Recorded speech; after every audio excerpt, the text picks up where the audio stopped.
One man is being victimized by our own government.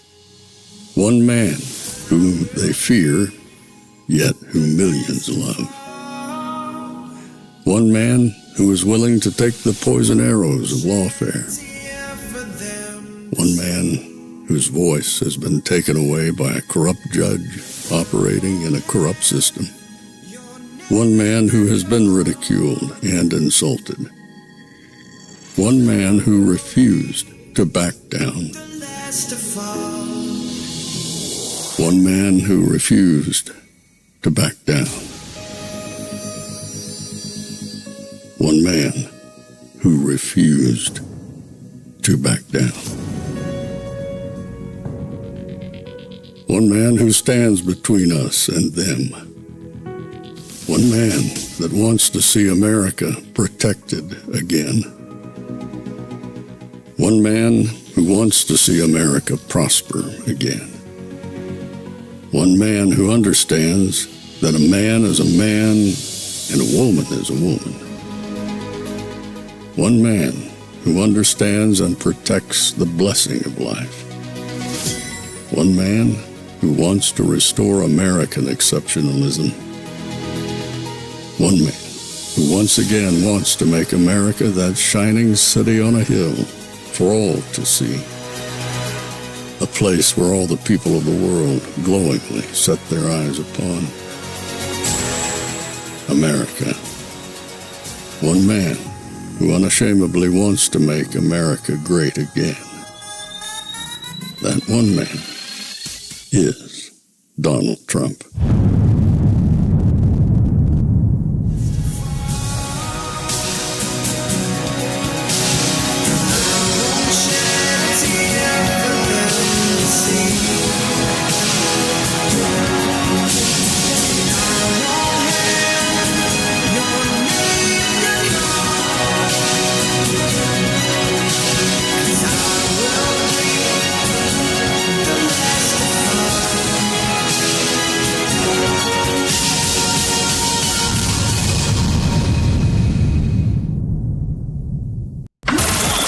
This is Fanfare with Barry Cunningham. It is wrong to somehow suggest that an undocumented immigrant is a criminal. Being an undocumented immigrant is not a crime. I know what a crime looks like. An undocumented immigrant is not a criminal. An undocumented immigrant is not a criminal. An undocumented immigrant is not a criminal. An undocumented immigrant is not a criminal. An undocumented immigrant is not a criminal. An undocumented immigrant is not a criminal. An undocumented immigrant is not a criminal. An undocumented immigrant is not a criminal. An undocumented immigrant is not a criminal. An undocumented immigrant is not a criminal. An undocumented immigrant is not a criminal. An undocumented immigrant is not a criminal, and we have to correct course in this conversation. We're not going to treat people who are undocumented across the border as criminals. That's correct. I'm done. Okay, so they're not criminals. No, that's what she just said. Let me just put that back so we can have her face up there. She says they're not criminals. As I told you yesterday, if you guys were watching, I told you I was going to put up that CNN-style billboard on the top so you can all be reminded constantly of how undocumented newcomers are not criminals, except for the 13,099 murderers, the 15,811 bad guy to women people, and the 425,000 current convicts, with 222,000 still waiting adjudication. So her statement there for the last 45 seconds is full of crap, because maybe not all, but a really good portion of them, enough to where that's what you've been doing for the last 4 years, is basically treasonous. You've committed treason on America. Your number one job, the number one job of the President and Vice President of the United States, is to protect Americans. And I'm pretty sure every American, Democrat and Republican, if you ask them straight up, should we be allowing hundreds and thousands of criminals into America, it would be overwhelmingly hell no. I'm sure some of the Democrats would probably lie and say, it's not that bad. We've had worse here. They're not all bad. Come on, man. Who you kidding? Who you kidding? I mean, let's call it like we see it. You're full of it, and you'll do anything to anybody, regardless if it hurts them or not, just so the orange man doesn't become president again. But unfortunately for her, she's in trouble. And she's in a lot of trouble. And she can't get her way out of it. She can't extricate herself.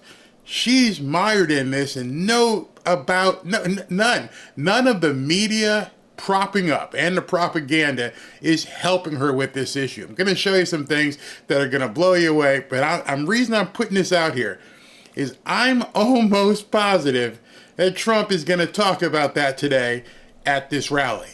He has to. He has to hammer this home because the media is trying every way from Sunday, to obfuscate and tell us it's not that bad. Let's carry on with this. Documented across the border as criminals. That's correct. I'm done. I'm out. I've heard enough. I object on every level I have inside of me to object. If you vote for that as president, then you deserve what you're going to get. I do not deserve it. The people who are going to vote for Trump do not deserve it. I don't deserve it. I'm pretty sure you don't deserve it. There's nobody I know that deserves what she has done to America. Nobody. And I'll even say that to the libnuts who won't admit it themselves. You don't deserve it either. There's no way that you deserve to have hundreds and thousands of criminals, many of them vicious criminals, coming into your neighborhoods. You don't deserve it. I'm pretty sure you didn't sign up for it in 2020. It's a calamity how dumb this person is, and that she's been placed in this position by her party, by fiat, without anybody. There are smart people in the Democrat Party. Yeah. She's just not one of them. They weren't allowed to run either when he was seeking to be renominated or once he got cooed right out of office. They elevated her for all the same DEI nonsense principles. They put her in the vice presidency, not to mention the AG position, probably the Senate position, and certainly the DA position that led to this path in the first place. She's not a smart person. That is on display every time she sits down for an interview. I know. Okay, so Megan went hard on that one. Megan knew she had to go hard because Kamala Harris at this point is an absolute train wreck. I had tweeted something earlier when I said she was toast. And now after what's happened in the last 48 hours, I'm just going to tell you, she's burnt toast. I mean, like, singed. Toss it out. Put it in the garbage disposal. Done. I'm going to do a special broadcast tonight. I want you guys to tune in at 7 o'clock. It's going to be a lot of fun. We are going to just basically tear this woman apart. It is called She Has Been Embarrassed. Kamala Harris was embarrassed by Trump, Kid Rock, Bocephus, Herschel Walker, and a couple other dignitaries at the Alabama-Georgia football game last night that she tried to do some stupid stuff with in terms of advertising, which I will show you. But join me at 7 o'clock p.m. tonight because that is going to be an awesome show. You guys, if you haven't seen some of this stuff, you're just going to be shocked. She's done. I'm telling you, stick a fork in her. She's burnt toast. There's no way she's coming back. Now, before I get into everything about the rest of this, I want to post something that Trump said, being that today is Sunday. Hopefully everybody made it to church before this rally, but this is something he posted today. St. Michael the Archangel, defend us in battle. Be our defense against the wickedness and snares of the devil.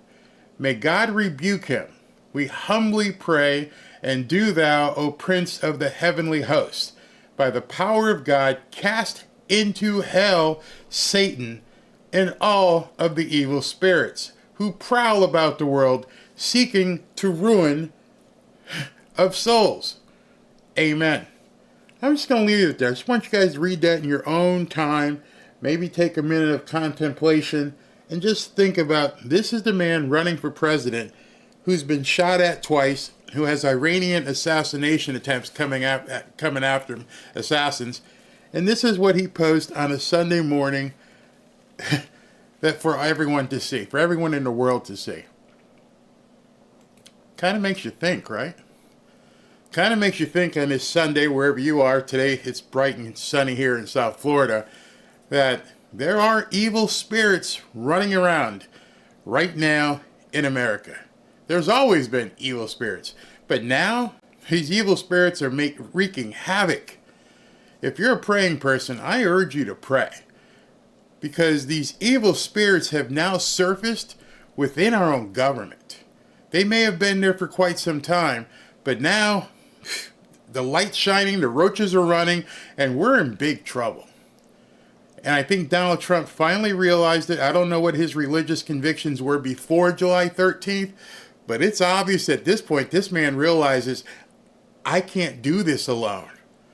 I need the help of God and the Holy Spirit, because we are facing an energy, we are facing an entity that is strong, that is hell-bent on destroying America.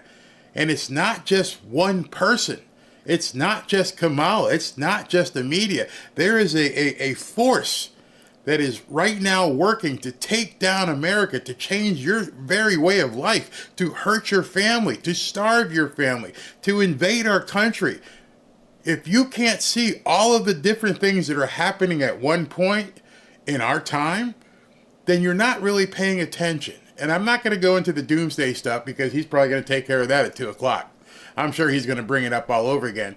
I'm just saying, today is Sunday, and, we all go to church and we pray, but it's starting to take on a different meaning. It's starting to take where people have to just face what we're up against.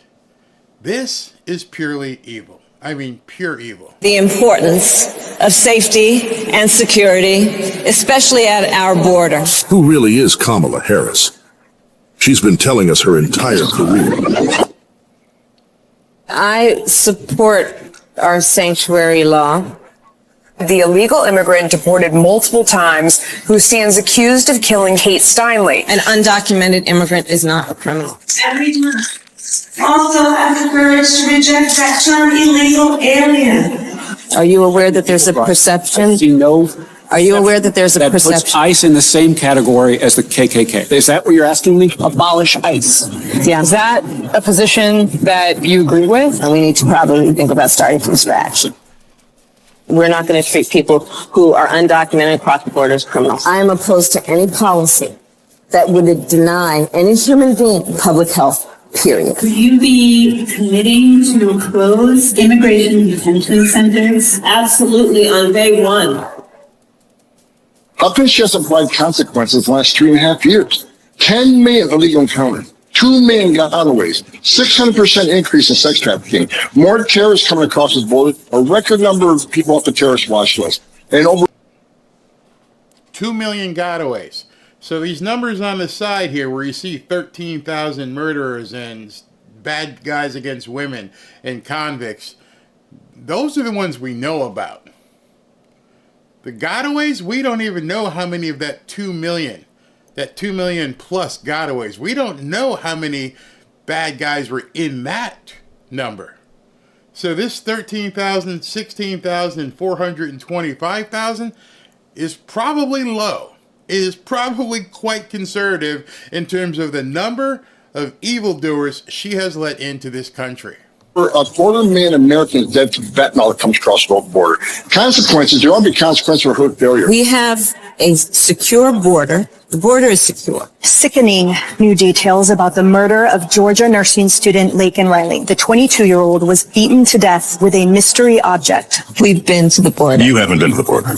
And I haven't been to Europe. And I don't. Kamala Harris. Do you trust her to stop the invasion? No. We do ask her about that, but I want to say Mary Bruce. All right, so now this is Martha Raddatz, a known Trump hater. She can't stand Trump, and she's almost throwing up on herself at this point because she's out there on ABC News this morning trying to defend Kamala Harris. And she's going to talk to this guy, and one of the senators, I forget his name, and she's going to talk to him and say, well, Kamala's going to fix everything. here's what she's going to do.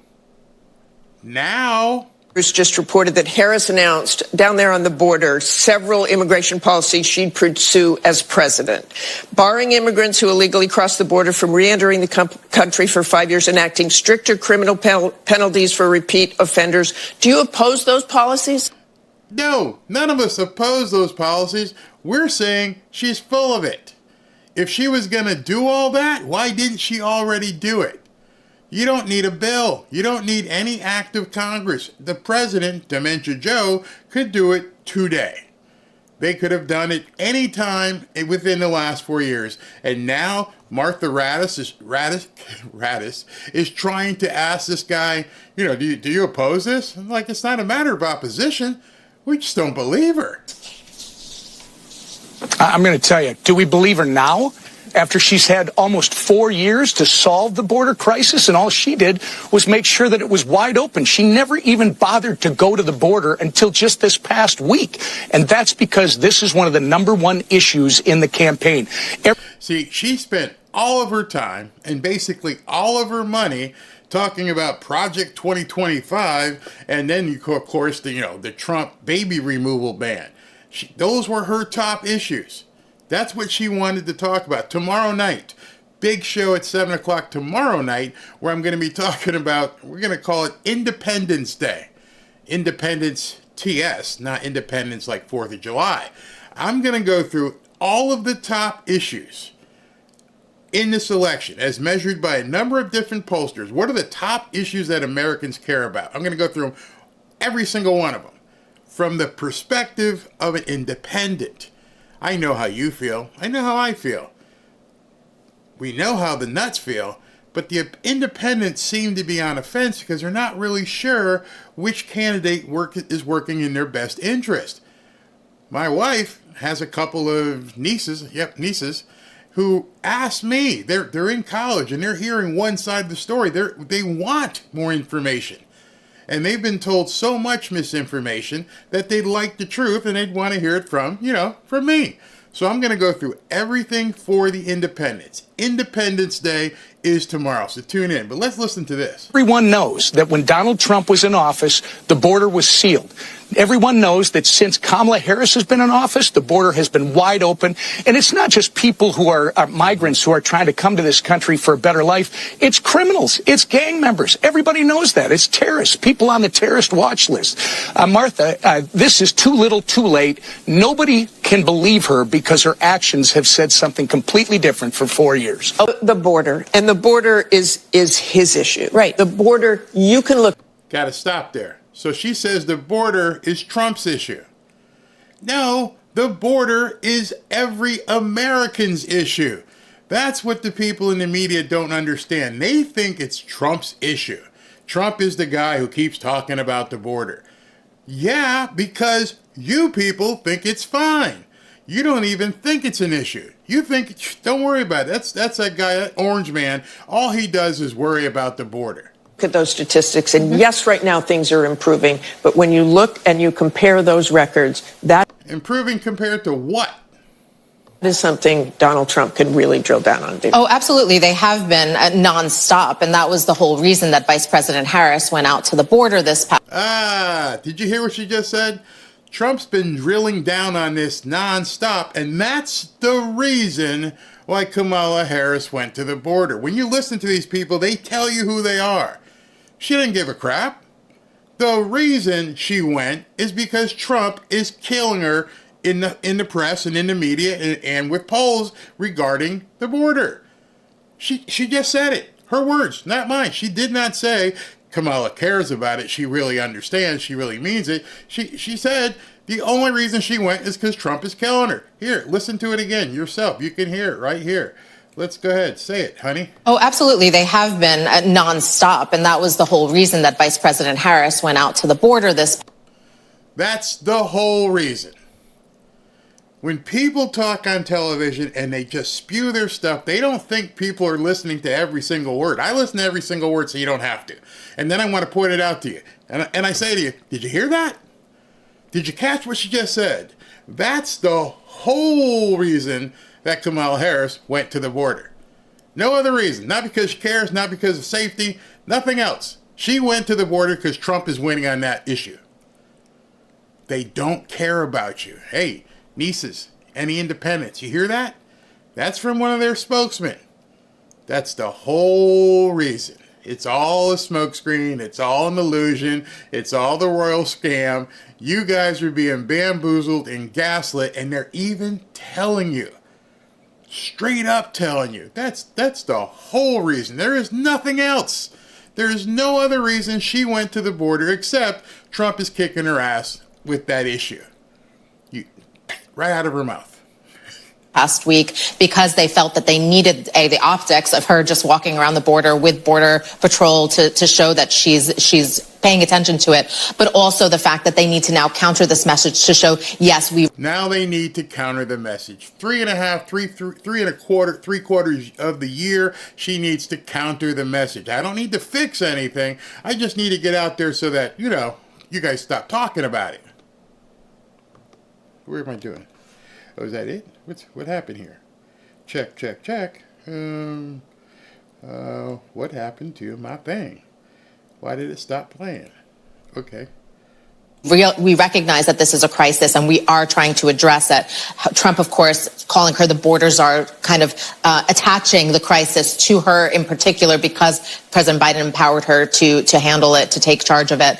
And that is something that has been a major vulnerability for Democrats and continues to be, regardless of Vice President Harris's attempts to then get ahead of the message and show that Democrats can be tough on immigration while still also adhering to the law. I found it despicable. She spent 20 minutes on the border. She's been the border czar, Maria, for almost 4 years now. And she came down, I think, to make her friends in the mainstream media happy so that they could finally say she visited the border. Spent 20 minutes staring down at her feet, standing next to the wall. And I was surprised she didn't call Joe Biden and say, "We did it, Joe. We destroyed America," because that's exactly what they're attempting to do. And Art just mentioned it. 30,000 convicted rapists and murderers are roaming around in our country. What they didn't mention in that list was the number of terrorists that are in our country right now. We're living in dangerous times. They just discovered IEDs and other weapons right on the other side of the border in Arizona. And, you have to wonder, are those meant for some of the terrorists? IEDs. They just found IEDs. In addition to surface-to-air missiles that they want to take Trump down with, now they've also found IEDs. Can you believe this stuff? And now she just decides to go down to the border? My board kind of went out, so you guys are going to have to give me a little leeway here. I'm going to have to do some things manually. That are now roaming around? And what about the 325,000 children who've been trafficked over our border, who Kamala Harris and my opponent, Ruben Gallego, who's in lockstep with her, have lost track of? This is about winning. Okay, so I was going to try and shut this woman down, but you have to hear the only word I can use is abject racism in terms of what this woman right now gets ready to say. It's absolutely astounding what this woman says in regards to the only reason why Republicans are worried about the border. At any cost. Right. This is about maintaining power among a few individuals in this country at any cost. And what is always fascinating is those individuals who vote for this against their own interest. Are you voting for deportations because it's against your own interest? What interest? These people make no sense. And Michael Steele, who's on his panel on MSNBC, who's supposedly a Republican, is sitting there, yeah, you're right. It's against their own best interest. Yeah, I hear you. How is deporting hundreds and thousands, if not millions of people who don't have the right to be here against my best interest? Somebody explain it to me. What exactly do I have to do to show you that it's not against my best interest, that we don't want these people here? But she goes a step further. Listen to this. They're willing to vote against their own interests if it means that others can be beneath them. Whether it's black people, whether it's Latinas, whatever it may be, so long as they feel empowered by this. So she said, the only reason you people, you maggots, All the reason why you people care about deportation and the newcomers is because you need them beneath you. You need to have these subservient people who are no longer of any substance. That's what she said. You know, everybody's got to hate somebody. And you got to hate on the immigrants. I said this yesterday. I've got a video coming out at 4 o'clock with Joy Reid. This is MSNBC again. And once again, they have tied legal immigration to just one word, immigration. There is no clarification at this point between illegal and legal. It's all the same thing. And that's what you don't understand, people. You maggots don't understand. It's purely immigration. It doesn't matter if it's illegal or legal. It is immigration, and you people are bigots because you won't accept it. What is wrong with you people? Can't understand. And that's the whole premise behind the Great Replacement theory, behind Christian nationalism. You know, they've called this, as I've said many times, conspiracy theorist. Everything has been conspiratorial to them. The Great Replacement has been a conspiracy theory. And as I've said many a time, somebody actually said on Twitter today, X, that I should get a t-shirt because I made up the phrase. There are no conspiracy theories. It's just information that has not been revealed to you yet. And now we're seeing all the things that people thought were tinfoil hat stuff are actually coming true. There is no more Great Replacement theory. We're watching it. We're watching them airdrop Haitians and other people into neighborhoods. We're seeing it. We're seeing it. They're flying people all over the country. Hey, here's your new home, Springfield, Ohio. Welcome to home. When you put 50% of the population is new into a city or town, what are you doing? What is the actual definition of what is happening at that point? And they're taking certain jobs and they're doing it. What do you call that? Well, it's pretty much replacement, isn't it? I mean, I'm just saying. Use the word you want. But if you have displacement, maybe that's a better word. The Great Displacement. You don't have to call it theory anymore because it's actually happening. See, a theory is something that hasn't been proven. So if you don't want to use replacement theory, then you would probably use the displacement practice. Because there's only so much water you can put in a cup. And then if you pour more water in that cup, the other stuff gets thrown out.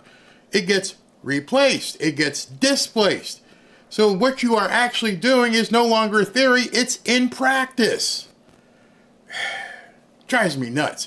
They try to twist the language so you and me and other people don't understand it, and they confuse people and independence by saying theory, phobia. They attach all this crap to words so it just confuses people as they actually do it. There's no phobia. There's no theory. We're watching you. There's actual proof. You are displacing people. You are replacing people. There's no other way to look at it. No, this is illegal versus legal. It's all not the same. But to them, if they can basically gaslight enough people to not understand and not use the intelligence that God gave them, which explains a ton of people on the left, marching orcs. I hope people like my nieces who are independent can see they're laughing at you. You're going to college. If you're watching right now, let me just tell you, you're in college and you're being treated like a fool. They don't think you know the difference between theory and execution. See, you can go through your math classes and you know the Pythagorean theorem and all these different things. They're theories until you actually use them in the math problem. Then you're actually doing it. A theory. Execution. I'm actually doing it. You have to be proficient enough in a language to understand you're being lied to. And most of you don't have that. But you know what? Some people do. And this is where the whole shenanigans is backfiring on them. I've told you over and over and over.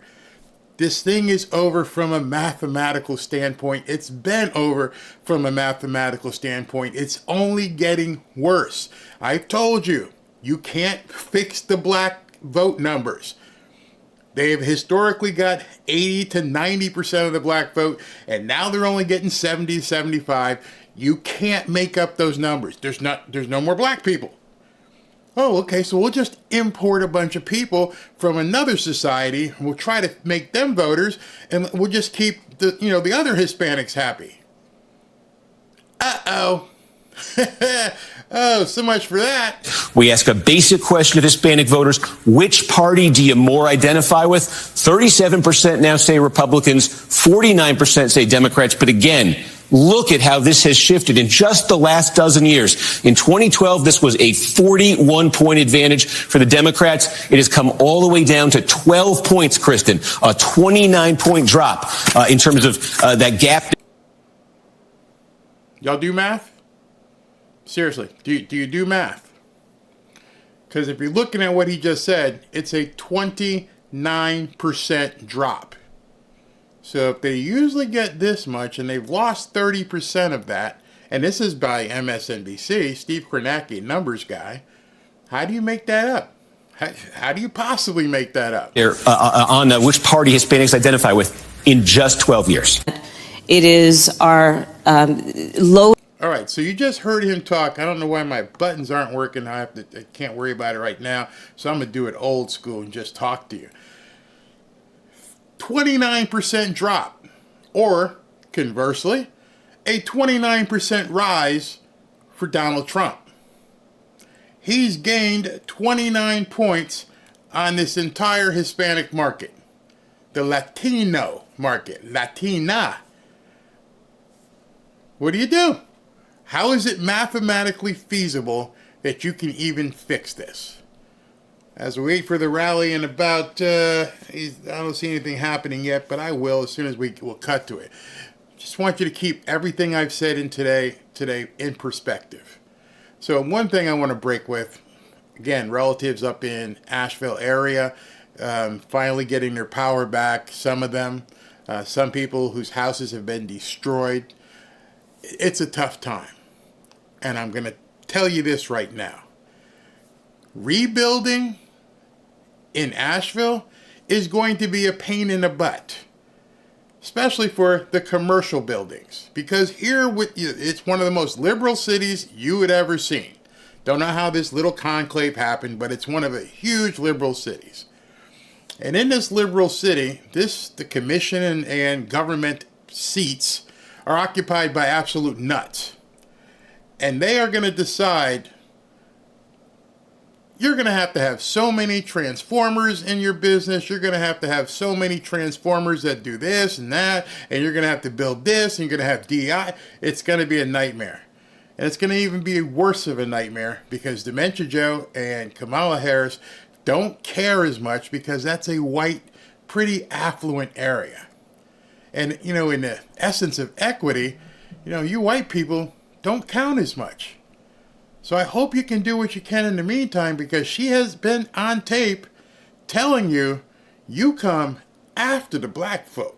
Lowest income communities and our communities of color that are most impacted by these extreme conditions and impacted by issues that are not of their own making. And so women. Absolutely. You ever notice how she has to choke down stuff that she talks? You know why that is. And so we have to address this in a way that is about giving resources based on equity, understanding that we fight for equality, but we also need to fight for equity.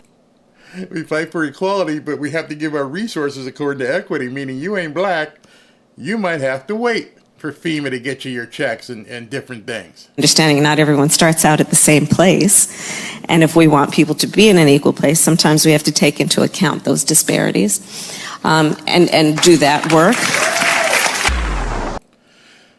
So I understand the raging rivers, the dams, everything that's breaking free up there and causing major issues.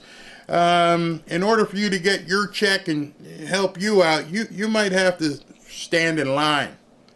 You got to let the other people who not are as fortunate, because you all need to end up in the same place. And right now, their place is actually ahead of yours. God forbid they actually do that. I'm just telling you, not my words, hers. Her words were, we got to work in equity and all this kind of crap. All right, so we're waiting. I got done my spiel. We can go ahead and do something. Gave away a bunch of stuff so far in the last couple of shows.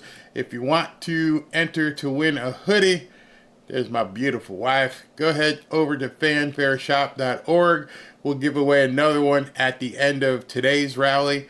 Just go to fanfareshop.org and register to win. If you've already entered, you do not have to enter again. We still have it. So far, we've given away 6 or 7 of them. Ashley's out there contacting people, but just go to fanfareshop.org and register to win a hoodie. And we're also working on the Fanfare Party down here in Boca. So we'll keep you up to speed on that. All right, here we go. We got to vote these crazy people into oblivion. Yeah, absolutely. And just so you know, I didn't make up anything that I just showed you. I showed you what she has said, what she has done. And let's see here. Is the man coming out? Let me just make sure here.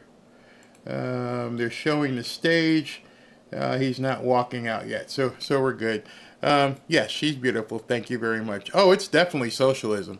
It's definitely socialism at its worst. And I just, maybe they're back channeling it. Maybe they're just trying to be quiet. But they showed what's his name, Dementia Joe, taking a question today about Asheville and North Carolina. He ignored it and just kept walking. Thank you very much, Gina. Thank you very much. What if you want to buy one? Oh, we're getting there. We're gonna set something. Anybody have a place I could stay when I come down? I'll put it up there. Let's see if somebody has it. Wish I could join a party. I'm sure it will be a blast. It will be. It will be for sure. Let's see here. I am voting Vikings up 21-0. Ert says. Oh, God, you're talking football. Your wife is so gorgeous. Thank you very much. There was something that was funny today. Oh, I got to find this. This is too funny. You guys will probably actually enjoy this. You'll get quite the laugh at where is that? I gotta show you this. This. All I could do was absolutely laugh when I saw this posted. Crap, my thing's not working. Ooh, that sounds kind of funny. My buttons aren't working, so I can't push it over the way I want to. I got to do it this way. All right, here we go. Somebody, Newsweek magazine put out how hot girls have become the right's new obsession. Think about that. They actually wrote an article saying hot girls, I'll say hot women, have become the right's new obsession. And I said, okay, I got mine 33 years ago, so I don't know how it's new, but that's where we are. They are now bitching because conservative men like hot women. Again, their words. We don't even have to make this stuff up. How insane can you possibly be to say that? Oh, the new obsession is, you won't believe what these guys do. These guys like hot women. What? These people live in Jupiter? What in the hell? What? I don't get how that's now wrong. The fact that conservative men find hot women hot. We now have to be to blame because we find women to be hot. No wonder they hate Melania. I just don't get it. I really don't get these people. Maybe we're supposed to all just look at Transformers and go, oh, this is what we need to be. We can't possibly be looking at hot women. No, when you go to the beach, you want to see Orca. Help me. Seriously, help me. What is wrong with these people? And I don't mean to be fat shaming and whatever they say, but you can't make a man not like what he likes. I mean, I think that happened. Let me think about it. 2,000 years ago. The reason we're in this predicament, because Adam said, damn, girl. Damn, Eve, you're looking good. And yeah, I'll bite that apple. These people know nothing. You remember, there was no shame. There was no, hey, she's pretty, until they bit the apple. Then they had to put the fig leaves on because, oh my God, Adam was like, yo, girl. 2,000 years. 2,000 years men have been chasing women. 2,000 plus years. And now, Newsweek just realized that, I can't believe this. Conservatives like hot women. Flash, newsflash, breaking story. Let's go ahead and print that. Was there no one in the newsroom who said, hey, you might want to take your fingers off the keyboard with this one? I'm not sure this is a good look for us to be bitching about the fact that conservative men like hot women. Because are you saying to us all that Democrats don't?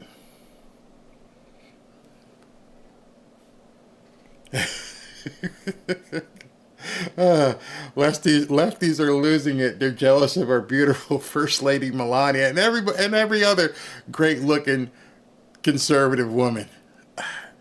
Oh, man, I have a box of pagers to send to Newsweek. It is. I mean, when you look at it, it just makes no sense at all. Talk about losing propositions to an election. You're trying to tell people. Oh, and then Jen Psaki did an interview with Kamala's husband. Swear to God, this was the headline. Doug Emhoff is redefining masculinity. Swear. You think I'm lying? Where is that one? Doug Emhoff is redefining masculinity. And I was like, you have got to be kidding me. Absolutely. Let me find it. Yep, here it is. I don't ever want you guys to think I'm lying about something, because sometimes this stuff just makes no sense whatsoever. And here it is. Jen Psaki to second gentleman. Doug, you have reshaped the perception of masculinity.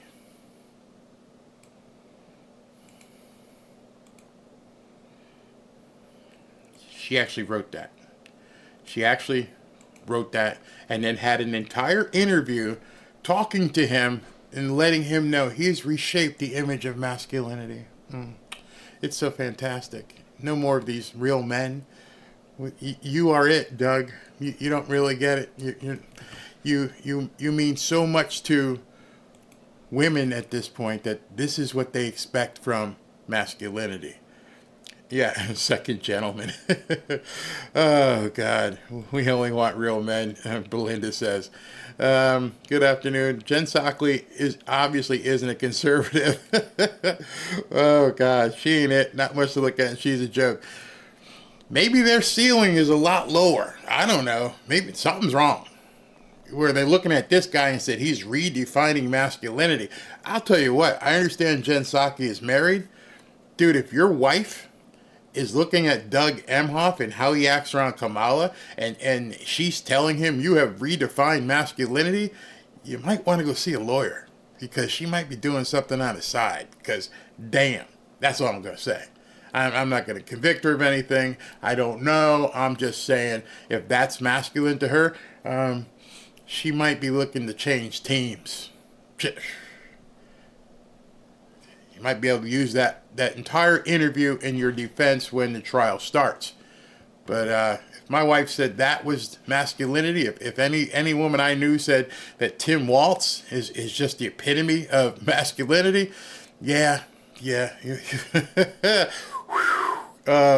Juan Gutierrez, Kamala's husband, is a soft soy boy, for sure. Man, you guys are cracking me up. You know what? It's funny. Oh, yeah. Google Chuck Schumer's wife.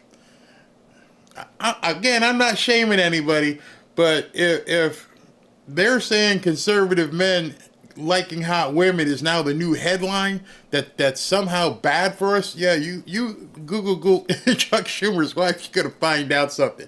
All right, so it's 2:15. Nothing moving on the stage yet, but we'll get there as soon as we can.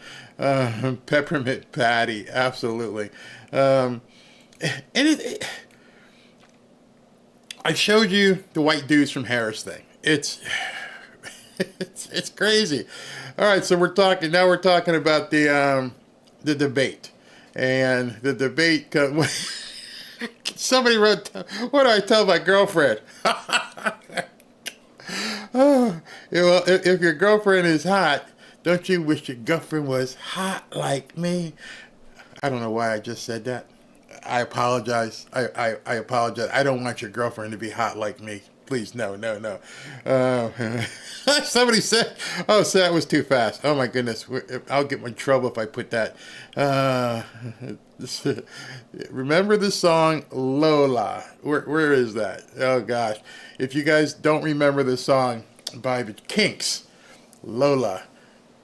Man, you're going way back. You're going back to like when I was in high school. You're talking 75, 76 maybe. The song Lola. It's so good. It's so true. Imagine being a fly on the wall when Lib News teams brainstorm for headlines and yeah, because you're absolutely right. Can you imagine? You're sitting in this newsroom and you're looking around the room. Yeah, I think conservatives like hot women. And you look at the women in your room, that must be something wrong with them, because all of us in here, we're not interested. We're soy and we do this, but those guys out there, watched an entire stadium, 60, 70, 80,000 people, and the cheerleaders were hot in Alabama, and the people in Georgia were hot, and there's people in the stands. Oh my God! All they keep showing on camera are these hot women all over the place. Yet you think we're the oddballs. You think that whole song by David Lee Roth was just some sort of metaphor or illusion. And I still remember that video going, damn. The West Coast girls, oh, California girls? Yeah. Well, the South. Yeah, I like the South one. Notice that, yuck, he's disgusting. Is Schumer's wife the iris referred to by Donald J. Harris's book? I don't know where you guys got that. Lefties take no pride in their looks. Hey, I got volume. What do you mean no volume? I got volume. I don't know what you mean. We got volume. I don't even think it's there's nothing to do with taking pride in your looks. One of the things that endeared me to Robin is that this woman, and I'm sure women like her, don't even have to wear any makeup. They put on makeup. It's like an added bonus. But just seeing them without makeup, you're like, wow, that's pretty hot. Men have a hormone when. Men have a hormone when born called testosterone. News at 8 p.m. Oh, you're so right. The most elementary of things, they now find it to be weird. Weird.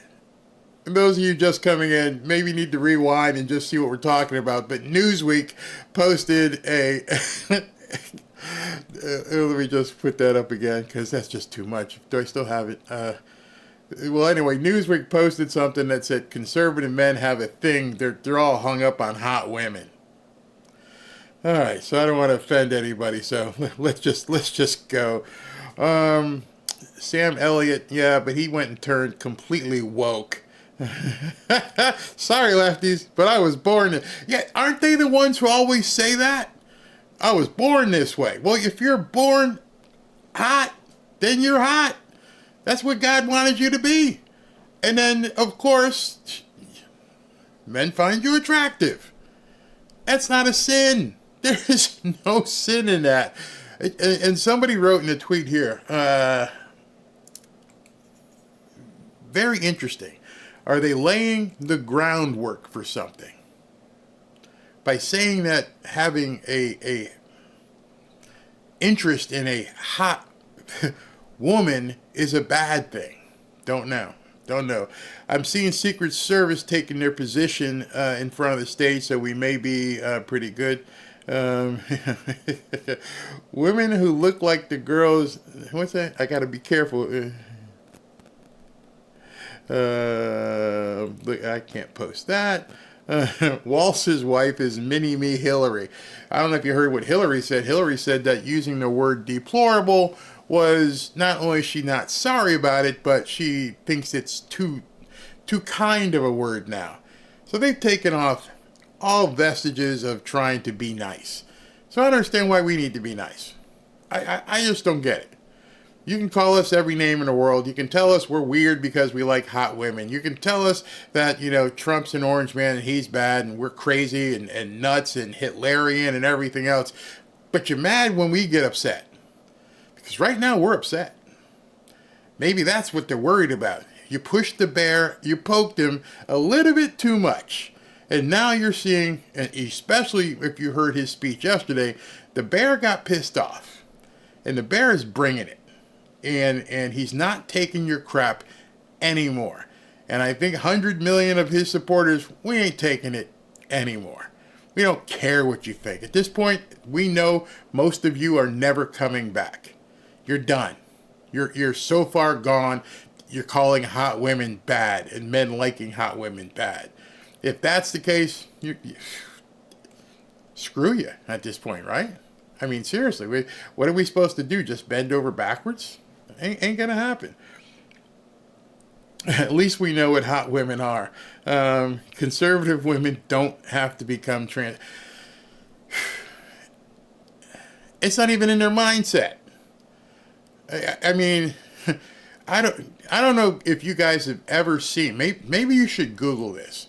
If you've ever seen a picture of Rachel Maddow in her 19 or 20-year-old self, and then you look at what Rachel Maddow looks like now, and you're like, what happened? How did that happen? Because Rachel Maddow earlier was actually a pretty good-looking woman, and decided to basically make herself no longer look like she was. I mean, yes, I've met gay women, lesbian women, and they are who they are. But when you have to alter yourself to not be attractive, something's wrong with that. Why can't you just be gay and be the woman that you are? I don't know. Hey, it doesn't make any sense. Why do you have to basically change who you are if you keep saying God made me that way? See, that always freaked me out about that whole mantra. God made me this way. No, God made you the other way. You changed it.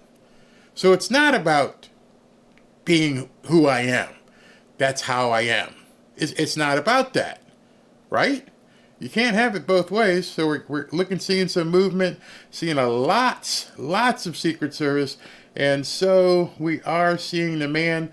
Let's go ahead and put him out there. Of course, I've got to kill the music.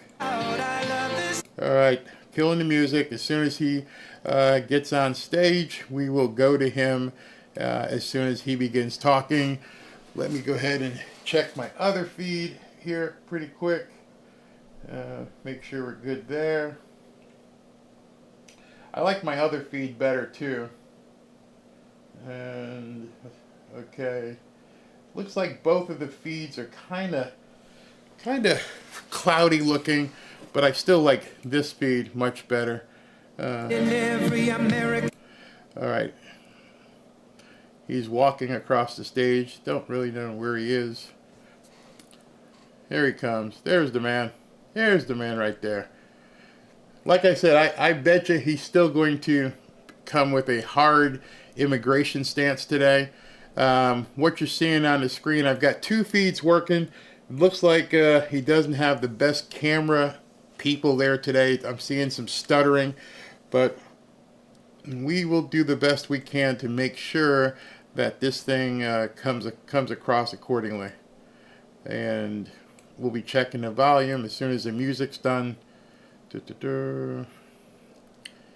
He looks rested. So this is from Erie, Pennsylvania. If you guys aren't familiar with Erie, it's western Pennsylvania over there by Buffalo, near Buffalo, New York. Not too far from Niagara Falls. Beautiful area. Absolutely beautiful area. She probably has holes in her pants too. Okay, so what we got here? That's as soon as this happens, we'll go ahead. I'm still the girl next door. All right, so looks like the music has ended, and very much. Thank you. Whoa, thank you. Thank you very much. Thank you. What a crowd.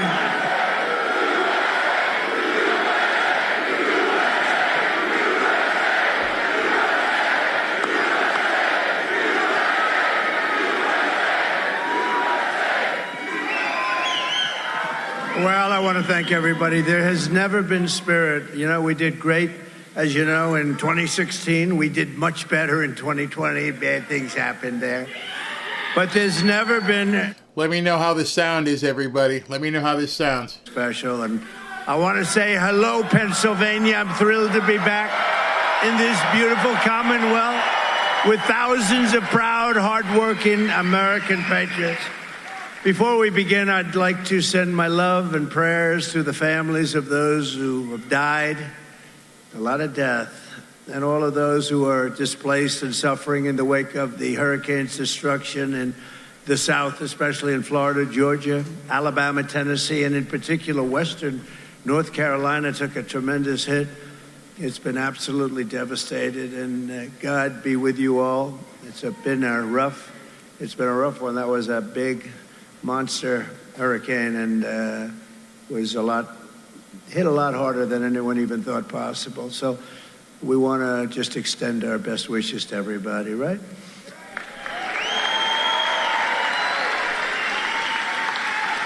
And Joe Biden is in Delaware sleeping right now in one of his many estates. One of his many estates. How did he get so many houses? He never was anything. He was a politician, made $151.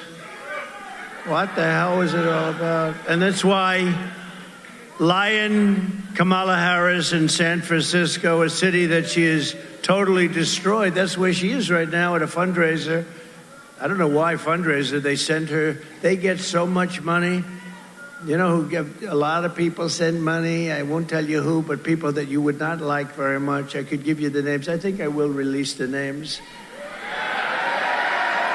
But if I do that, they'll say that I'm a threat to democracy. He's a threat. You wouldn't like the names. But they raise a lot of money from bad people. Fundraising events with their radical left lunatic donors.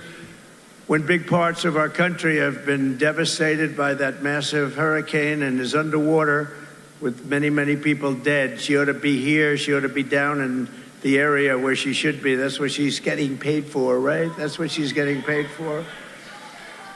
So he's at home sleeping in one of his many estates, and she's in San Francisco, which she destroyed, trying to raise more money. She ought to get out and do more interviews. That's what she ought to do, right? And I'm here in Erie, Pennsylvania with the workers who used to be Democrats. But now they're all Trump Republicans because they know that Trump is going to take them to the promised land. We will. And we will. And by the way, so that, you know, our polls are doing great. You saw that. This is, if we win Pennsylvania, we win. But, you know, honestly, we're doing good everywhere. But we were at the Alabama-Georgia game yesterday. Did you see it? So, just to show you, because this is a poll too, right? And I walked in. It must be my looks. Because the place went stone cold crazy. Where is it? Put it up. Put it up. We got to put it up.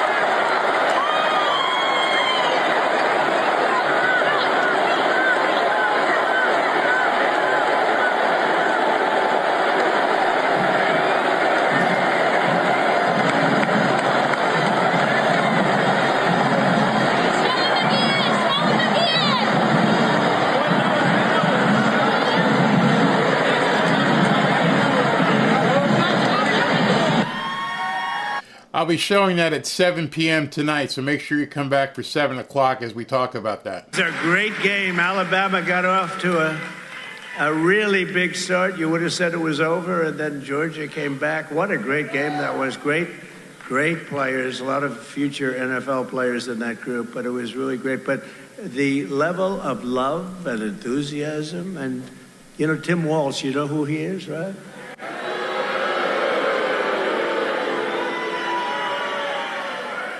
I won't say which, but he went to a game, they booed him out of the place. He wanted to go home early. He wanted to get out of there. That was not good. It was not a good environment. But this is a poll. I mean, that's a poll. It's all a poll. You know, you have thousands of people outside. We were in Wisconsin yesterday, and except for the fact that the administration would not let us have the people, we had 50,000, maybe more people, and we were going to do an outdoor rally, and we ended up having to do it inside in front of about 1,000 people. But we had 50,000 people that showed up, but they didn't want me to be outside. They said they couldn't get us enough people because they were guarding the United Nations and Iran. The president of Iran is here. But Iran is threatening my life, and they're guarding the president of Iran. And Biden doesn't say anything. I'd say something. If that were me, and I don't care who the opponent was, I'd be letting him know, you better not touch, you better not do anything. But, you know, they're guarding Iran, and we had 50,000 people. It was the most incredible scene. Wisconsin, I think we're going to do great in Wisconsin. But Rasmussen just came out with a big poll. We're leading. And we have a couple of them where we're leading virtually in every swing state because people are tired of her act. We're going to say some tough things today. People are tired of her act, her lying. She's a liar, and they're tired of it. I think they would have been better off keeping Sleepy Joe. You want to know the truth? I do. Early voting is beginning and get underway. It's all underway right now in Pennsylvania, and Erie County is starting in the coming days. You know, Erie County was known as a Democrat area until Trump came along. And then they said, what the hell? Right, David? They said, what the hell happened to Erie County? Well, we love you. We're the same people. You, me, we're the same.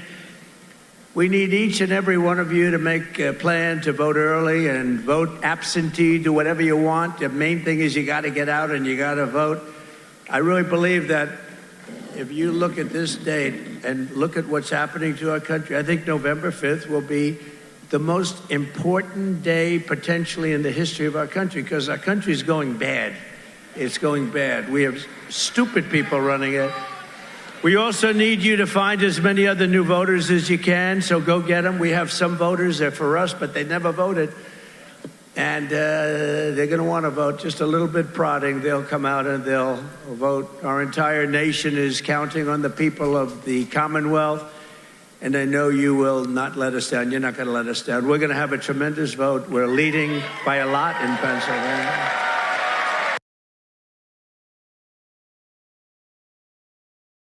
That's not me. That's the feed. I may have to switch to feed 2 real quick here. We'll never frack, never frack. There will be no petroleum product. We're going to go to wind. Everything's going to be wind. Wind. Even if it's not windy, then we'll suffer for a couple of days. Well, about 90% of the year. We're going to wind. We're going to lots of different things. They haven't worked anywhere else in the world, but we're going anywhere. No, there's no way she fracks. Her whole life. So she has 15 policies. And over the last year and a half, every single one of them, she changed to the exact opposite. Like taking prisoners and giving them sex change operation. She's totally in favor. That's what she wants to do. That's one of the more men playing in women's sports. Who would want that? Who would want that? Frankly, the worst of all, and to me the most ridiculous, or almost most ridiculous, open borders, let everyone come into our country and destroy it. But if we win in Pennsylvania, we will win the whole thing. We're going to win, and we're going to turn our country around. We're going to turn our country around, right? Right? David. We're going to turn our country around. We're going to turn around fast. Thank you. And vote for that man right there. He's a great man. David McCormick, Senator. Bob Casey. Bob Casey does nothing. He doesn't do. I was there 4 years. I don't know if I ever met the guy. He just votes along whoever's, on the radical left, he votes. It's not your guy. He's been there a long time. His father was there. He was there. You got to get somebody that's got energy. He's a low-energy person. Remember the last time I said that? That family has never spoken to me again. 37 days from now, we're going to win this Commonwealth. We're going to defeat Lion Kamala Harris, and we will make America great again. We will do that. And this is the most important election. I think it's going to be the most important election of them all. I mean, they had some pretty good ones, right? A long time ago, they had some pretty good ones, but this is, I thought that 2016 was the most, and I'd say that. This is the most important because the border was bad. And then we fixed it 100%. It was so good. And then these guys took over and they destroyed it quickly. They got rid of little things like Remain in Mexico, things like not easy to get, Remain. When I told the president of Mexico, everybody's staying in Mexico. No, we wouldn't do that. I said, yes, you will. Because if you don't, we're going to tariff your cars at 150%, and that's going to be the end of that. Sir, we'd love to do that. We'd love to keep everybody in. We had hundreds of thousands of people. Tijuana was probably the fastest growing place on the planet. You ended up with like 500,000 people there, from a little town where you get a nice little drink to 500,000 people. They couldn't get into the country. They wouldn't come in. Mexico was great, but I used tariffs in order to get that, but it was very important. As soon as they came in, they let the people just pour in. It is so sad, and we're going to discuss that. If Kamala Harris gets 4 more years, America, as we know it, will absolutely be destroyed. You'll have not 21 or 25, whatever it may be. Nobody has any idea. They have no idea. They have no idea. They like to say 12, 14, 13. It's 21. It's probably, could be 31, could be a lot more than that. They have no idea. They're pouring in. Kamala is openly acknowledged to be the worst vice president in history. And as president, she would be much worse than that. She would be a disaster. I mean, they asked her, did anybody see the Oprah interview? Oprah wanted to climb under the table. She couldn't. The whole thing is crazy. 2 days ago, for the first time ever, the Patriots of ICE released. This is the first time ever where they released murder numbers and rape numbers and human trafficking numbers. They never do that. They talk about overall, nice and gently. But somebody felt that these numbers should be released, and they came out actually just as she got to the border. It's very interesting. This was a little tough because she gets up and she goes, well, I didn't really get involved too much with the border, but I'm going to now get involved. Why didn't she do it almost 4 years ago? Why didn't she do it? Because she can't do it. She can't do it. Number one, she doesn't have the capability. Number two, her base will not let her do it for whatever reason that is. You have to explain that. But new data came out, and the massive number of savage criminal aliens that Kamala Harris has allowed to invade our country. This is an invasion, and these people are mean, tough. She had a total, listen to this, these numbers just came out. Nobody thought, and I've been saying it for a long time because we are the party of common sense. I knew that once they had open borders, all of the countries, I didn't think about all over the world. I thought in South America, it's all over the world. Last week, a lot of people came in from the Congo, a big prison in the Congo in Africa. Welcome to the United States. They came in from the Congo. They come in from South America, they come in from Asia, they come in from all over the world. They come in from all over the world. The Middle East, you got to see, from Yemen, they're coming in. We have more terrorists come into our country in the last 2.5 years than we've ever seen. You know, I had 1 year where Border Patrol said no terrorists came in. I had another year where they said 11 came in. Thousands of terrorists are pouring into our country now. Thousands. And they're coming into our cities and our small towns here in Pennsylvania and all over the country. These towns are petrified. Even if they're not there yet, they will be there because you have millions of people we're dealing with. No country, this is not sustainable by any country in total. Listen to these numbers, though. These are the official numbers. These are certified numbers. Can you believe it? This isn't her with her bullshit. In total, she's a liar. In total, during her term, no, it's not even believable. She let in 13,099 convicted murderers. Some of them had murdered 10 people. Some murdered 7. One murdered 6. I'm looking at these. These are stone cold killers. And they let in people that are worse than any criminal we have. The only thing nice about it is they make our criminals look extremely soft and nice. And remember these people, remember her and Sleepy Joe saying, no, the people that we bring in, they don't create crime. I'm saying, are they kidding? I'm going to show you a video that I have that you're going to see in a couple of seconds. It's brutal. It's brutal. One guy talking to a judge, I will kill you. These are brutal people. These are the people that we don't want. You know, we all have big hearts and all that stuff. She let in 25,272 illegal aliens convicted of rape and other sex crimes, viciously raping, and 62,231 criminal aliens convicted of violent assault, where people are just about dead, but they didn't die, but we took them in too. In total, she let in, listen to these numbers, 647,572 migrant criminals of the worst order. They call them of the worst order. I wonder what that means. Charged with or convicted with heinous crimes, including child predators, drug dealers, vicious gang members, sadist thugs, and people that deal in women, people that they take women and they sell women and they bring them across the border, mostly women, children also, but mostly women. And they're all living in our country right now. And we've had many killings.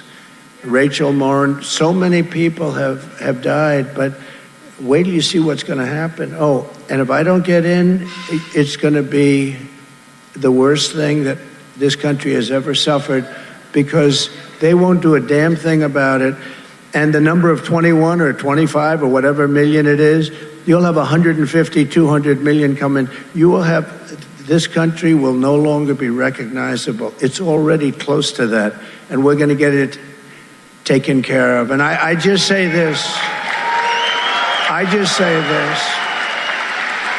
To all rapists, drug dealers, human traffickers, and murderers, welcome to America. It is important that you send a thank you note to Kamala Harris, because without her, you would not be here. But we don't want you here, and you're going to get the hell out very soon. We're getting you out.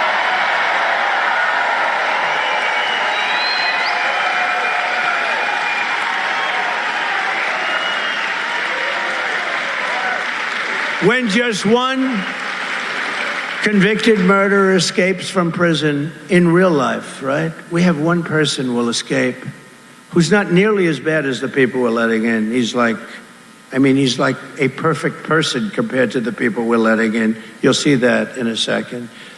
But if somebody escapes, we have a massive manhunt, and we look all over the place, and we got everything in the world.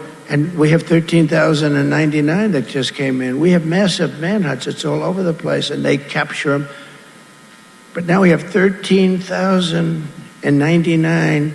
That's just the murderers. And over 600,000 they call them highest level criminals in our country. Kamala let in the 13,099 convicted murderers and opposes all efforts to find them and to remove them. She opposes all these efforts because, look, she's a communist, you know that. I used to say Marxist, but unfortunately nobody knows what that is. Most people said, what's a Marxist? Is that a good thing or a bad? I said, I have to use the word communist, okay? Does anybody mind? It's close. And by the way, they're close enough. Remember I used to say, our country will never be a socialist country. And I turned out to be right. They skipped socialism. They went right down to communism. So I was right. See, because I'm right about everything, right? Trump is right about everything. Trump is right about everything. They skip socialism. Normally they go from socialism to communism. No, they skip socialism. Kamala Harris can never be forgiven for erasing our border, and she must never be allowed to become president of the United States. She'll destroy. She's a radical left lunatic. And one of the reasons I'm angry, yesterday she made a speech like everything on the border is good. And she's going to fix the border. Did you see that crazy speech? And I'm going to fix the border because I was a prosecutor. You know who she prosecuted? Mostly her political opponents like me. They said, but how am I doing? I'm doing pretty good, right?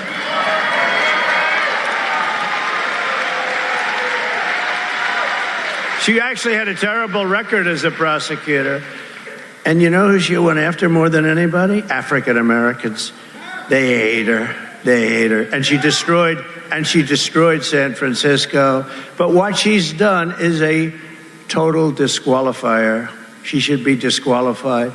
She should resign the vice presidency and go home to California, which she is she's really destroyed it.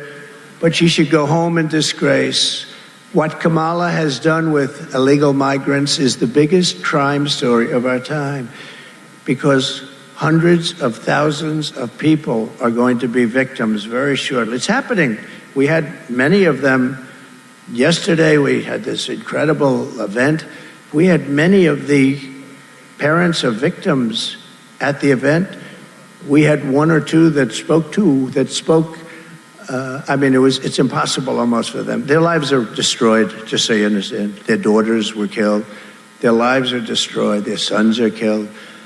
And they were killed by migrants that came in illegally that were so vicious, like you've never seen before. Already hundreds of people have been murdered because of her action at the border, and thousands more will follow in rapid succession. She should be impeached and prosecuted for her actions.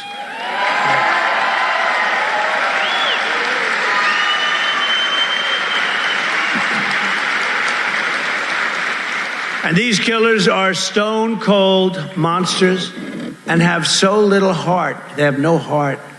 They really have no heart. Worse than anything you can see on television. You know, you look at the mob pictures, the gangster pictures, the drug dealer pictures. These people are far worse. There's nobody in Hollywood like this. You can't get people like this. You'll see that in a second. And they don't care when or who they kill. They wake up the following morning, they don't ever remember. So it's just like a routine part of life. And they're in our country now. They don't even think about it. These are rough, vicious, rougher than anything you can imagine. There is no, and I say it all the time, if you wanted to do a movie on some of these people that you're going to be looking at in 2 minutes, if you wanted to do a movie, there's no actor in Hollywood that could play the role. There's nobody that could do it. These actors, you know, they're a little bit shaky. They can't play the role. They'll bring in a big actor and you look, you say, oh, he's got no muscle content. He's got no muscle. We need a little muscle. Then they bring in another one, but he's got a weak face. He looks weak. No, these guys have the whole package, unfortunately for our country. I watched one of them shouting at a judge, I kill you. I kill you when I get out. I kill you. And, you know, the judge is like, oh, he's never heard this stuff. And even the guards, they want to look for a new job themselves. I kill you. But it's all because Kamala let these people in. Let's take a look at this. You'll find it very interesting. Ladies and gentlemen of the jury, please step out of the hallway. If he's dead, I don't think we'll break out soon, and I'll kill more. See, the only thing if I get regret is if I get killed too. I wish if I get. See, the only thing if I get regret is if I get killed too. I wish if I can kill more of those motherfuckers. Kill more cops soon.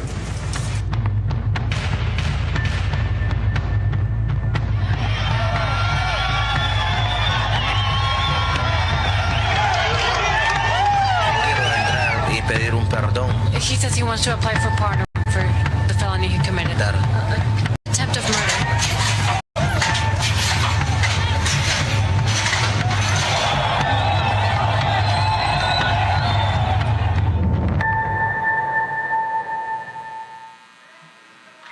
Hell, I want to buy one. I built hundreds of miles of wall. I'm going to buy one of those and come out here. I built hundreds of miles of wall and it worked. And I was going to add another 200 miles, and then we had a very disruptive election. Horrible thing happened. Horrible. Including in this state. We won it in 2016 easily, and then in this state, bad things happened because I love you and you love me. We did so good here. But you know what? I built hundreds of miles of wall. And I'm going to walk onto this platform someday at some place, and I'm going to wear that ugly, horrible suit. Because it's emblematic. It's emblematic of what we've done, right? It's a great guy. He must have been to 250. Do you have any idea how many you've come to? Hundreds. And he's a very successful guy. You believe it? It's like, they go to football games and they got the name of a top guy in a law firm or a top CPA. But on Sunday or Saturday, goes to football and they have the name of the player in the back. Who would do that? But they do that. I wouldn't do that. Just out of pride. I'm not going to do that. We want to keep our own name on our back, right? But he's been a great guy.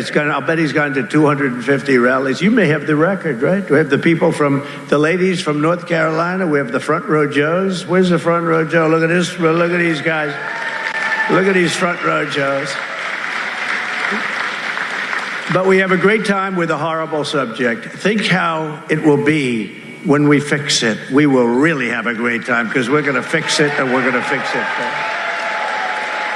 But these people are very much like how the Democrats are and the way they cheat in elections. They have absolutely no shame. These criminals are the way the Democrats are. They have no shame whatsoever.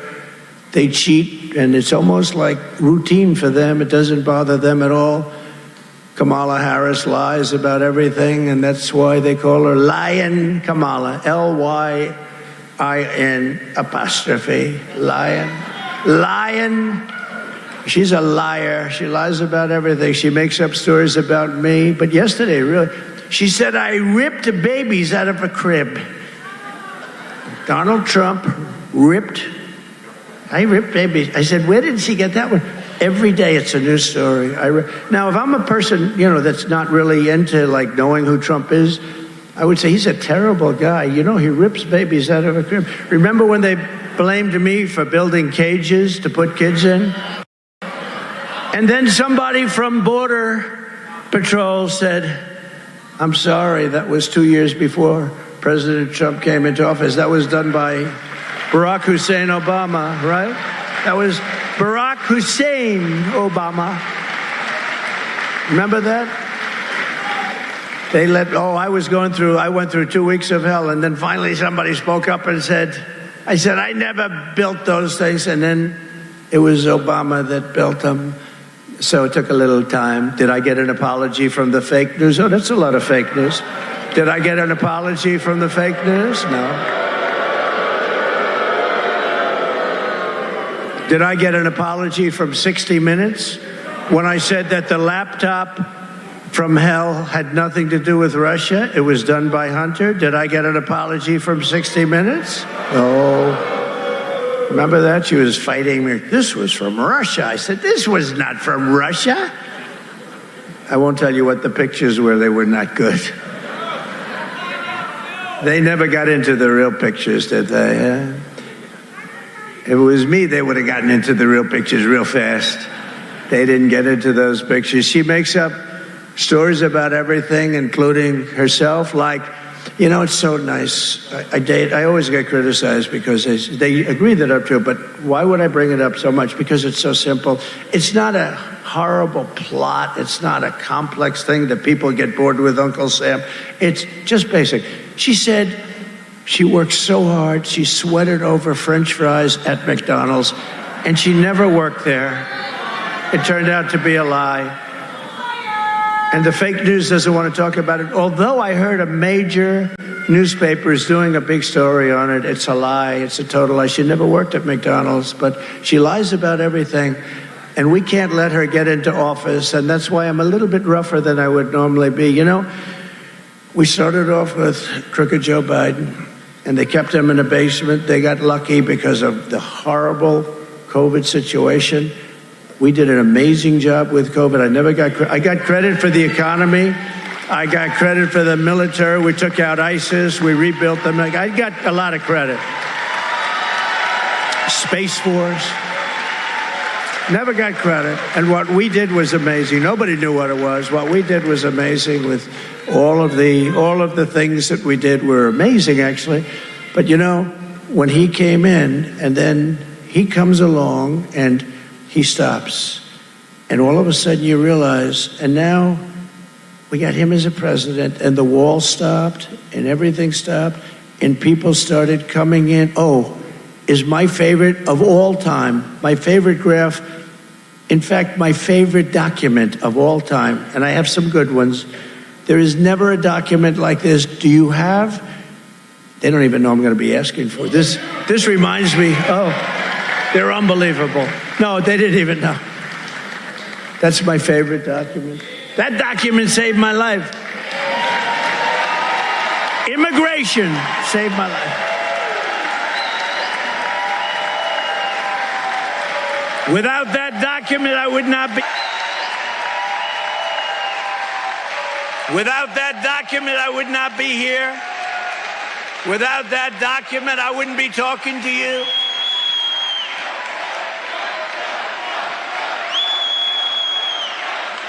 Without that document, we're not here. Because not the beginning. And I had it on my right, because I don't use a teleprompter that much, you know, just pieces. By the way, I said this the other day. Isn't it nice to have a president that doesn't need to use a teleprompter? Isn't it, Uncle Sam? Isn't that nice? Isn't it really nice? But they do keep you out of a lot of trouble. You know, you just read the line. Like I was watching her the other day. Bah, bah, bah, bah, bah. Keeps you out of trouble because she can't answer a question. So this document turned out at the beginning. Think of that. What are the chances that it's at the beginning? I never did it at the beginning. Right at the beginning, and it's on my right instead of my left. And I was looking just at the right angle. Ping. I love that document. I sleep with that document every night. I kiss that document. I love that document. But what the document says, now that we get back to order, what the document says is that was the lowest point, the arrow on the bottom, that was the lowest point of illegal immigration in the history of our country. It's the lowest point that we've ever had. We had it going good. That included drugs, and that included trafficking of women and trafficking of children. We had it going, and all they had to do is leave it. And they came in and they terminated everything. Sanctions, they terminated remain in Mexico. They terminated every single thing. And they ended up with, look what happened. It was like a rocket ship, what's gone on. And then we found out on top of everything, I don't think they knew it at that time, they had flights coming in from all over different parts of the world. Flights, big, beautiful airplanes loaded up with migrants flying over the border. So they really did want people to come in, you know. Now she says, well, I did a good job, but we're going to do a good job. Why hasn't she done it? You know, my expression with her, you can say every word she utters. Why haven't you done it? She goes, we're going to do this and we're going to do that. She's there for almost 4 years. And I just keep saying, why? I did it during the debate. I killed her in the debate, but I have crooked people. What they do, I had 3-on-1. I didn't even mind that. I still won by a lot. But why? I asked the question.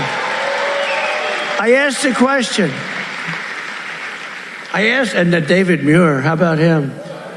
I said, how about that guy? Pretty boy, we call him Pretty Boy. That's about it. That's about all. But you know what? I said, crime is at a level like we've never seen. It's rampant. It's rising. Okay. He interrupts me. I'm sorry, sir. Crime in this country has gone down. I said, without looking at numbers, is there anybody in this room that think that crime has gone down? It's gone through the roof. And largely because of migrant crime. It's not only that. In New York, you can't walk into a drugstore now. It's like you're in a prison of glass. If you want to buy aspirin, you have to wait 45 minutes for a clerk to come up and open because what's gone on. And every drugstore, I just lost one. I had a nice tenant. I just lost a tenant. I had a beautiful tenant at 40 Wall Street. I just lost a tenant. They opened a big chain drugstore. Big, beautiful chain. They opened. They were doing such great business. 40 Wall Street right across from the stock exchange. They gave me notice. They said, we're going to have to close because the shelves, the people walk in, they just take everything they want. They walk out of the store. What the hell is going on? See, we have to let the police do their job. And if they have to be extraordinarily rough. And the funny thing with all of that stuff, look at the department stores, same thing. They walk into you see these guys walking out with air conditioners, with refrigerators on their back, the craziest thing. And the police aren't allowed to do their job. They're told, if you do anything, you're going to lose your pension, you're going to lose your family, your house, your car. The police want to do it. The Border Patrol wants to do it. Border Patrol, they're incredible. They want to do it. They're not allowed to do it because the liberal left won't let them do it. The liberal left wants to destroy them, and they want to destroy our country. If you had one day, like one real rough, nasty day with the drugstores as an example, where when they start walking out with, she created something in San Francisco, $950 you're allowed to steal. Anything above that, you will be prosecuted. Well, it works out that the $950 is a misnomer because you can steal whatever you want, you can go way above. But you'd see, originally you saw kids walk in with calculators. They were calculating. They didn't want to go over the $950. They're standing with calculators, adding it up. These are smart people. They're not so stupid, but they have to be taught. Now, if you had one really violent day, like a guy like Mike Kelly, put him in charge, Congressman Kelly, put him in charge for one day. Mike, would you say, he's right here, he's a great congressman. Would you say, Mike, that if you were in charge, you would say, oh, please, don't touch them, let them rob your store. All these stores go out of business, right? They don't pay rent, the city doesn't have money. It's a chain of events. It's so bad. One rough hour, and I mean real rough, the word will get out, and it will end immediately. End immediately. It'll end immediately. Crooked Joe Biden became mentally impaired, sad. But lying Kamala Harris, honestly, I believe she was born that way. There's something wrong with Kamala. And I just don't know what it is, but there is definitely something missing. And you know what? Everybody knows it.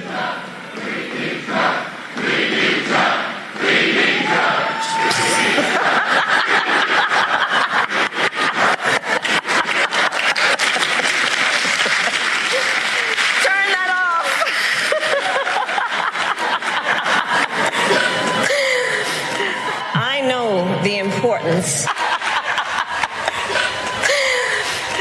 I know the importance of safety and security, especially at our border. Who really is Kamala Harris? She's been telling us her entire career. I support our sanctuary law. The illegal immigrant deported multiple times who stands accused of killing Kate Steinle. An undocumented immigrant is not a criminal.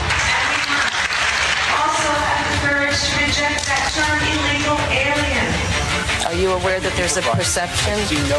Are you aware that there's a That perception? puts ICE in the same category as the KKK. Is that what you're asking me? Abolish ICE. Yeah. Is that a position that you agree with? We need to probably think about starting from scratch.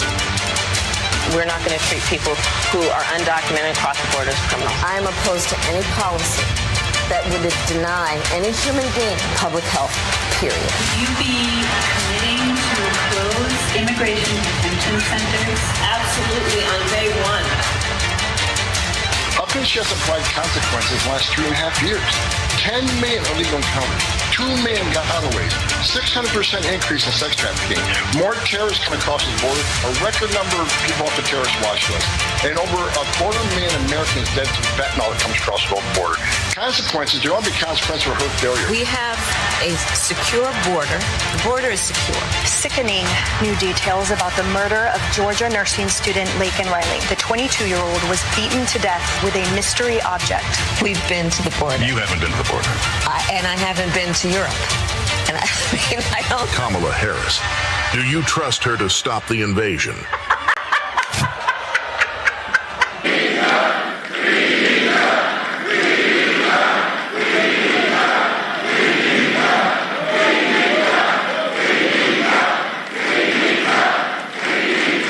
Thank you very much. And honestly, we could give you clips like that all day long. This is not your president. This president would destroy our country worse than Biden. He's the worst president in history. She would be worse. Every day, Kamala is using migrant flights and her phone app. Think of this. They're using a phone app where the migrants are allowed to phone them in so they find out how, but it's really, you know who really uses it? The cartels use it. The cartels use it because they pay off everybody. Our crooked people, they pay them off. They have a phone app. Where's the best place to drop the people? But they want to flood up Pennsylvania in particular, Ohio, Michigan, Wisconsin, and the entire Midwest with thousands of migrants from the most dangerous countries on earth, destroying the character of small towns and leaving local communities in anguish and in despair. Pennsylvania is not going to take it anymore. I don't think you're going to take it anymore. I don't think so. Towns and leaving local communities in anguish and in despair. Pennsylvania is not going to take it anymore. I don't think you're going to take it anymore. I don't think so. As just an example, the beautiful 4,000 person town of Charleroi. Do you know Charleroi, Pennsylvania? Yes. Beautiful. It was beautiful. Lots of luck, Charleroi. I love you very much. But you get in, Charleroi will be beautiful again, but right now it's not so good. It's seen a 2,000% increase in the population of illegal immigrants under the Borders Harris. So its population, this is a little town. No crime, no problem, nice place to live. No problems. It just had a 2,000% increase in population with people just like we're showing you today. Our country is being turned into a dumping ground for the world. We have no choice. The people that Kamala Harris has illegally imported have to go back to places from which they came. They have to go back. They have to go back. In August, an illegal alien who Kamala Harris released into our country despite the fact that he was a convicted murderer and sex offender. Other than that, he was quite a nice gentleman. He was from El Salvador, killed a West Virginia mother of two. Killed her, viciously killed her. Didn't even think it was a bad thing. He didn't even think it was that bad. Only days ago, right here in Pennsylvania, an illegal alien ran over a 23-year-old musician with his car and did it on purpose And in New York, an illegal alien brutally murdered a woman in front of her children and enjoyed doing it. If Kamala Harris wins this election, she will overwhelm Pennsylvania cities and towns with illegal immigrants and migrants.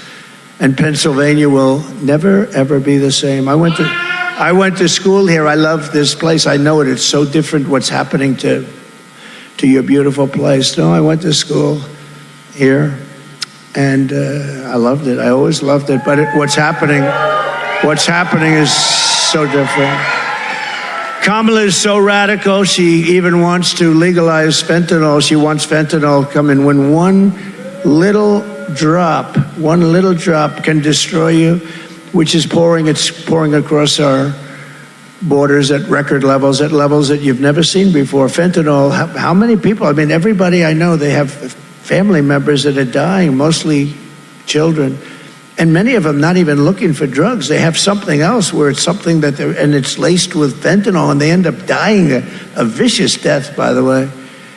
I brought something to snake. Does anybody want to hear it? We don't have to do it if you want to get back. Should we do the snake or not? Should we, David, do it? We got to get that guy in office. Should we do it? Well, it's so apropos, right? Should we do it? 250, anyone see it, the snake, but it's true. It's just so bad. But it is apropos, isn't it? So for those of you, who has not heard the snake? Who has heard the snake? And they don't care, they want to hear it again. Let's do it. This is about the border, essentially. It was an old song and a little rewording and things, but it was very, very apropos, and I think very good in a lot of ways. Got to learn your lesson. On her way to work one morning, down the path along the lake, a tender-hearted woman saw a poor, half-frozen snake. His pretty colored skin had been all frosted with the dew. Poor thing, she cried, I'll take you in, and I'll take care of you. Take me in, O tender woman, take me in for heaven's sake. Take me in, O tender woman, sighed the vicious snake. She wrapped him up all cozy in a comforter of silk and laid him by her fireside with some honey and some milk.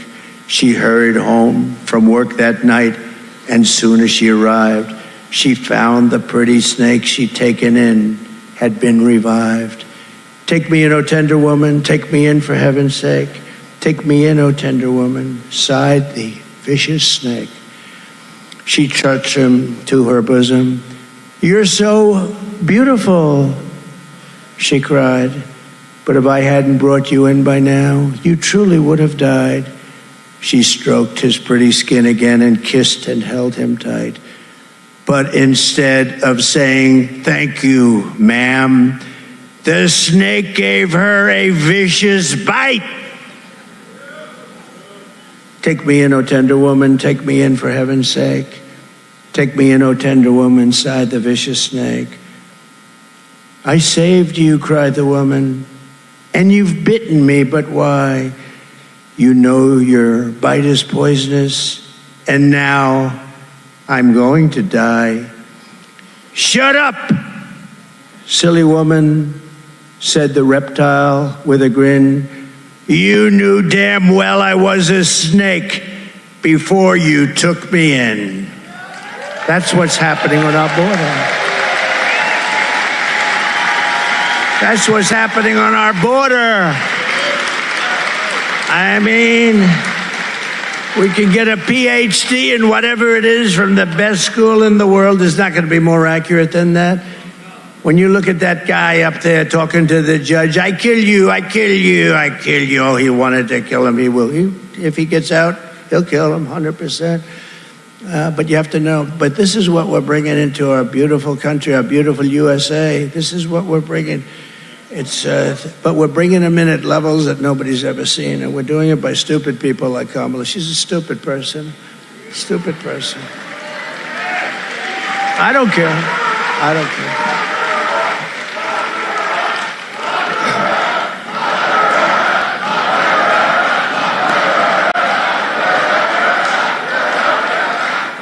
On day one of my new administration, the invasion ends and the deportations begin. We get them out.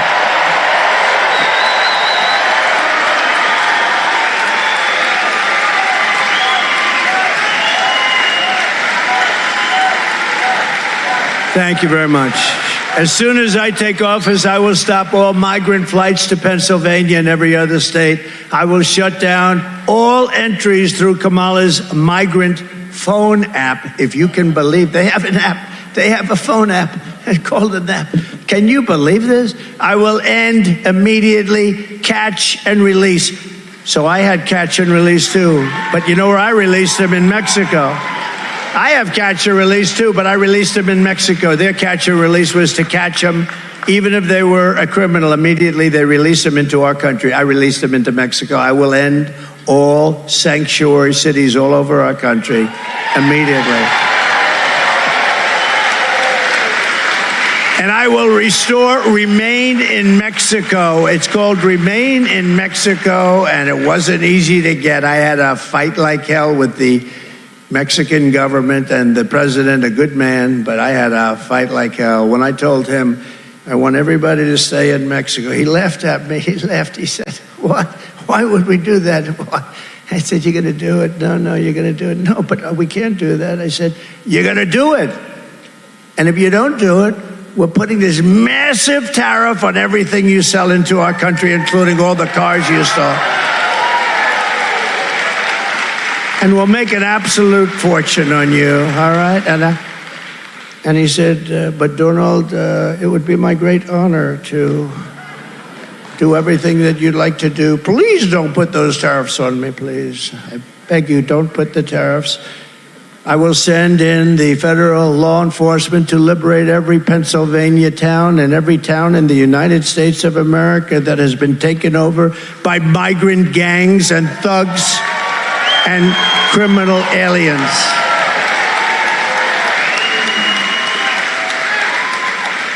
Another front in Kamala's war on Pennsylvania's way of life is her war on energy. She was always against fossil fuels. She was born that way. You don't change. She just changed because her poll numbers were bad. You don't change. I'm the only guy this happens to. So I have the debate. Biden goes way down. He's down 21 points, I think. I'm leading by 21 points. The election's over. Crazy Nancy Pelosi. She's crazy as a bedbug. Oh, by the way, Visa, right? Did you see? Visa, she owned a lot of Visa. And the Justice Department brought suit against Visa, a vicious, big, a terrible suit. And she sold all of her stock the day before the suit was brought. She owned it for years.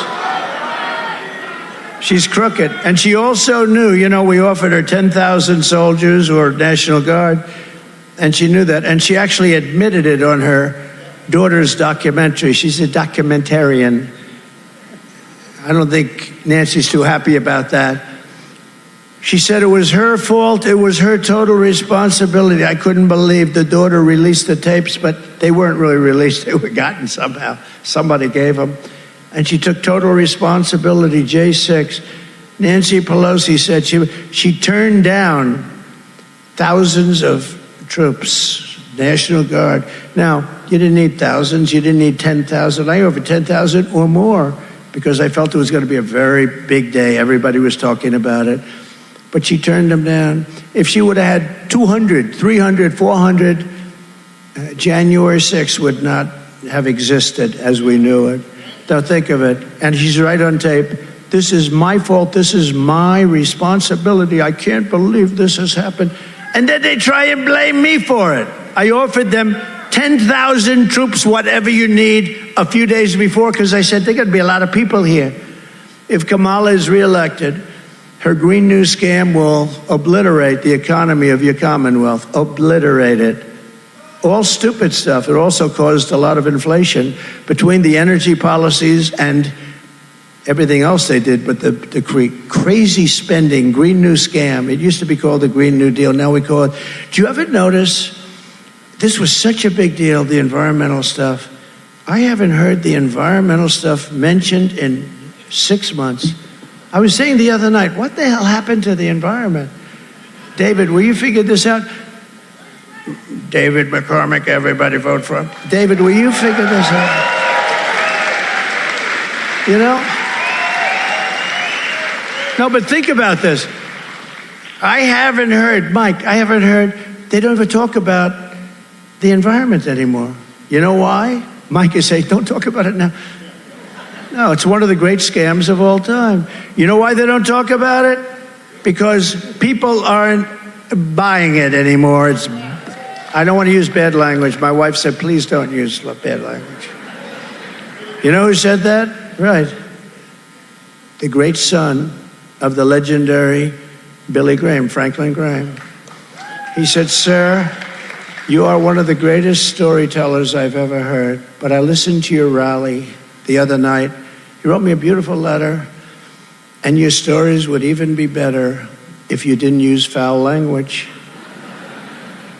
And I respect Franklin. I love Franklin. Franklin's a great guy. He really, really does a good job. And, you know, I took that letter. I said, gee. And then I said, okay, I won't use certain words. But, you know, when you don't use those certain little key words like bullshit, there's no other word. No, I'm trying to find, it's just, there's no other word.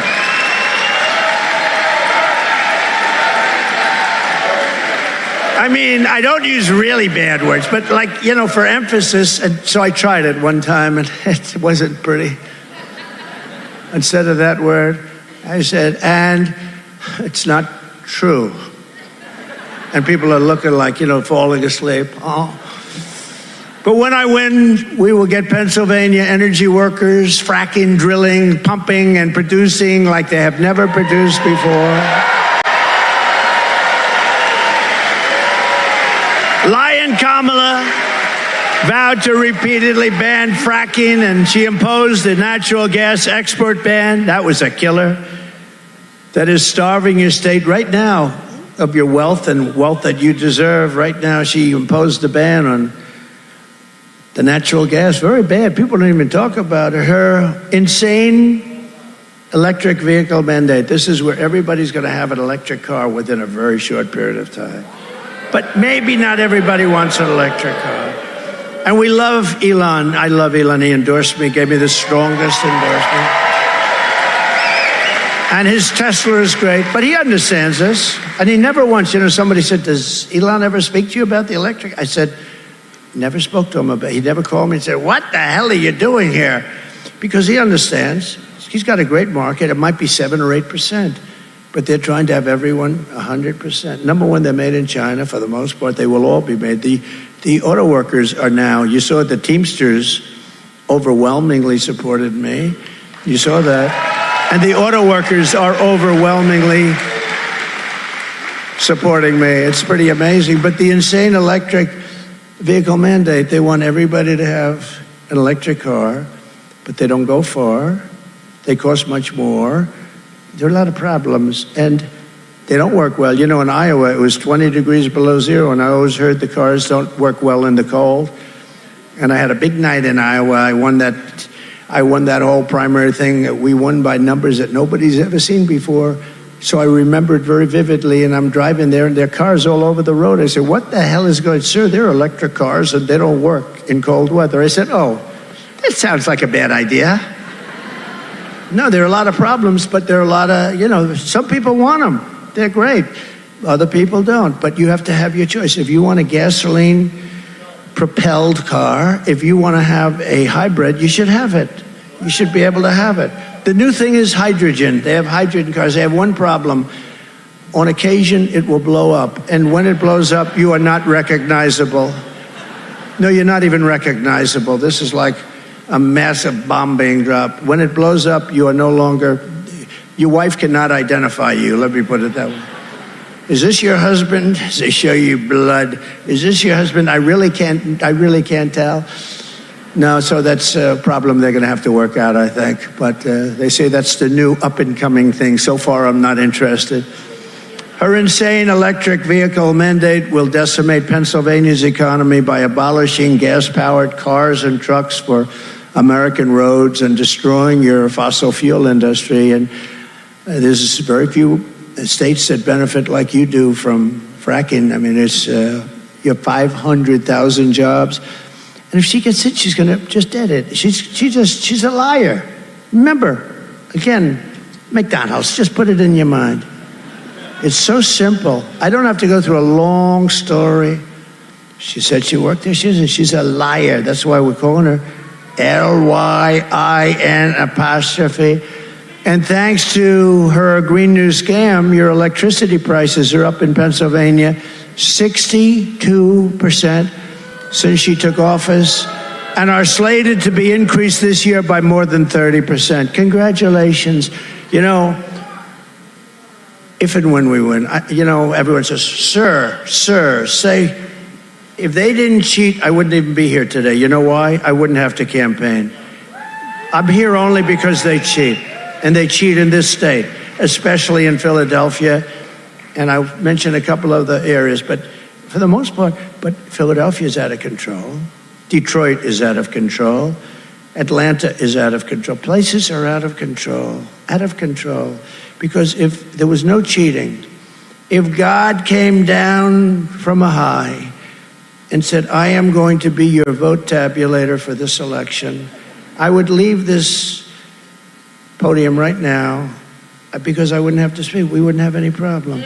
We have to have a landslide because they cheat so damn much. We have to have a landslide. Right, Mike?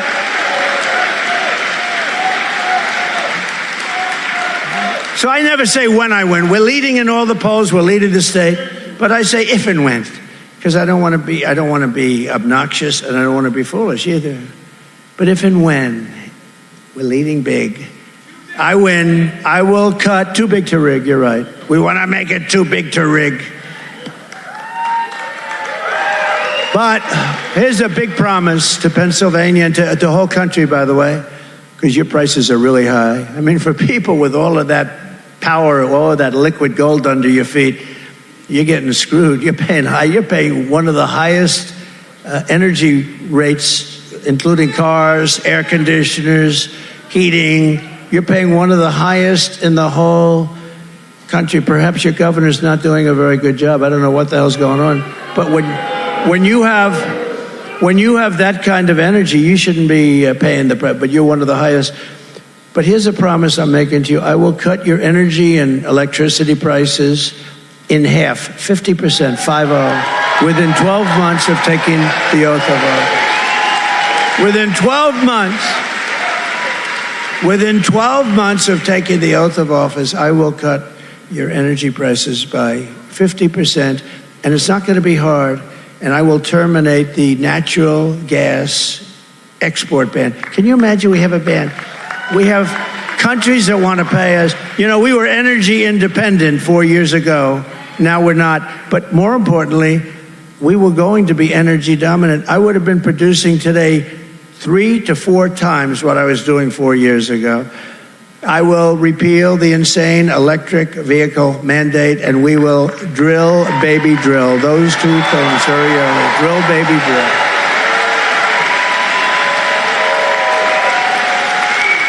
Thank you. And earlier this month, I was honored to receive the endorsement, as I said just a little while ago, but I got the endorsement from the rank and file membership of the Teamsters. It was a great honor. You know, I've used in New York. It's a very union town, and I used the Teamsters for years. They were great. They drove the cement trucks where I poured the concrete frames, and I did it for many years. A lot of buildings, built many buildings, many buildings, and Teamsters. And I got along with them great, but I got 60% of the vote. Actually, I think more than that, but 60% of the vote. And some local chapters, we did even better in Pennsylvania. We got 65% of the vote from the Teamsters. Wow, thank you very much. I love the Are there any Teamsters? Any Teamsters in the room? Good. Stand up, sir. He's a tough-looking guy. Very good. Good. Thank you.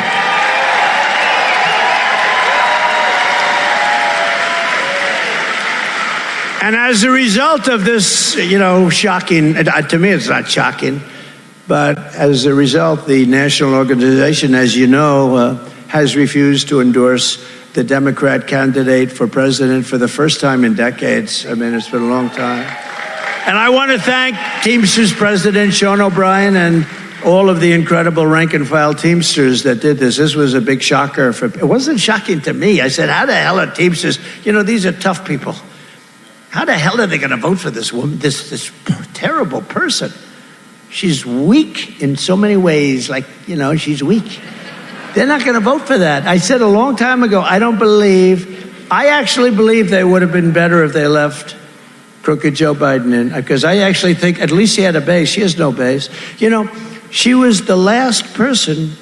She came in last because when he ran, he got 14 million votes, whatever you want. I'm not a big fan of his. I wouldn't say he's exactly the greatest. Do we agree? Not exactly the greatest. He doesn't have any idea where the hell he is, but I think he's better than she is. And he had a base. He had a little base because of years and years. He made up a lot of it. He said he lived here, he lived there. He said, I used to fly jets too. If pilots came in, I used to fly jets. If truckers came in, I used to drive a truck. The worst of all, though, was when he said, I want to play him in golf. He wants to play me in golf. You ever see him play? Yeah.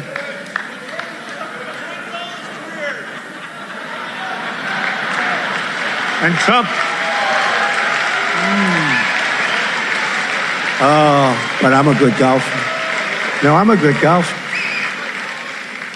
He said, I want to play him in golf. I'll give him 3 strokes a side. I said, can you believe this? The guy can't play. He never could. By the way, 30, 40 years ago, he couldn't play either. I was also honored to receive the endorsement of the Fraternal Order of Police, representing almost 400,000 police officers. Biggest organization all across our country. And also, I got almost every single police. Maybe got them all, but I want to say almost because the fake news is back there, so I have to be careful. If I say I got them all and there's like one little group in some place, no, but I got almost every single group of police officers and law enforcement, generally sheriffs, everybody. These are great people, and we got to let them do their job. Also central to Kamala's agenda for economic destruction is her plan to impose the largest individual tax hikes in American history on you, the largest small business tax hike. She wants to get rid of the estate tax provision that I have in my tax, where if you die and you love your children, you can leave your small farm or small business to your kids. If you don't love your children, it doesn't matter. Does anybody here not love their children? Okay, then I've covered 100% of the audience.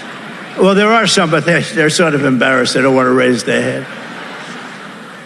But also, it's wants to impose the largest capital gains tax in history, and even a brand new wealth confiscation tax, or as they call it, unrealized capital gain, where you have to pay a capital gain even if you keep your business or keep whatever it is that you want to keep.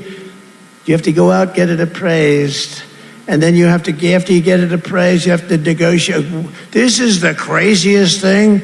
That's called a communist tax. That's basically a confiscation.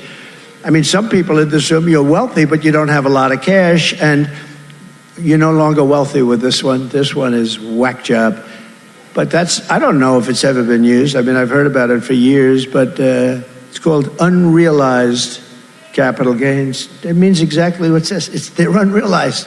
So you can't tax them, which will annihilate the stock market and wipe out the savings of millions and millions of seniors and retirees, and middle-class families will be devastated. Kamala Harris is a tax queen. She's known as the tax queen. She loves taxing people.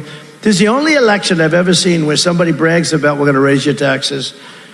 I've grown up watching politics. I've always liked politics. I've been on the other side, like writing contribution checks. But I've watched, and I've never heard anything like, most politicians, we will cut your taxes. This is constantly, even if they don't do it, by the way. A lot of times they don't. We will cut your taxes. It is our goal to cut your taxes. We're going to cut, right, Mike? Every politician. Have you ever seen one that doesn't do that? Look at, I have all these great people here. Great congressmen, warriors. David, are you going to ever say, we will raise your taxes? No, I don't think so. No, I've never seen it. This is the only group. We are going to raise your taxes. We're going to give you capital gains confiscation. We're going to do things that nobody has ever had to do. Vote for Kamala. Who the hell is going to vote? Open borders, tax increases, regulations at a level that no business will be able to hire you. Kamala is coming for your money. She's coming for your pension. She's coming for your savings. And unless you defeat her in November, this country is going to go to hell. As president, I will keep Kamala's greedy hands out of your pockets, and I will deliver gigantic tax cuts for working families of Pennsylvania.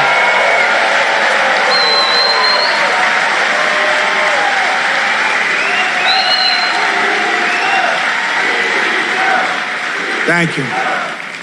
And very importantly, this is so important because this is something, and she tried to copy me, that one didn't work out like she tried. A few months later, she said it, she got slaughtered.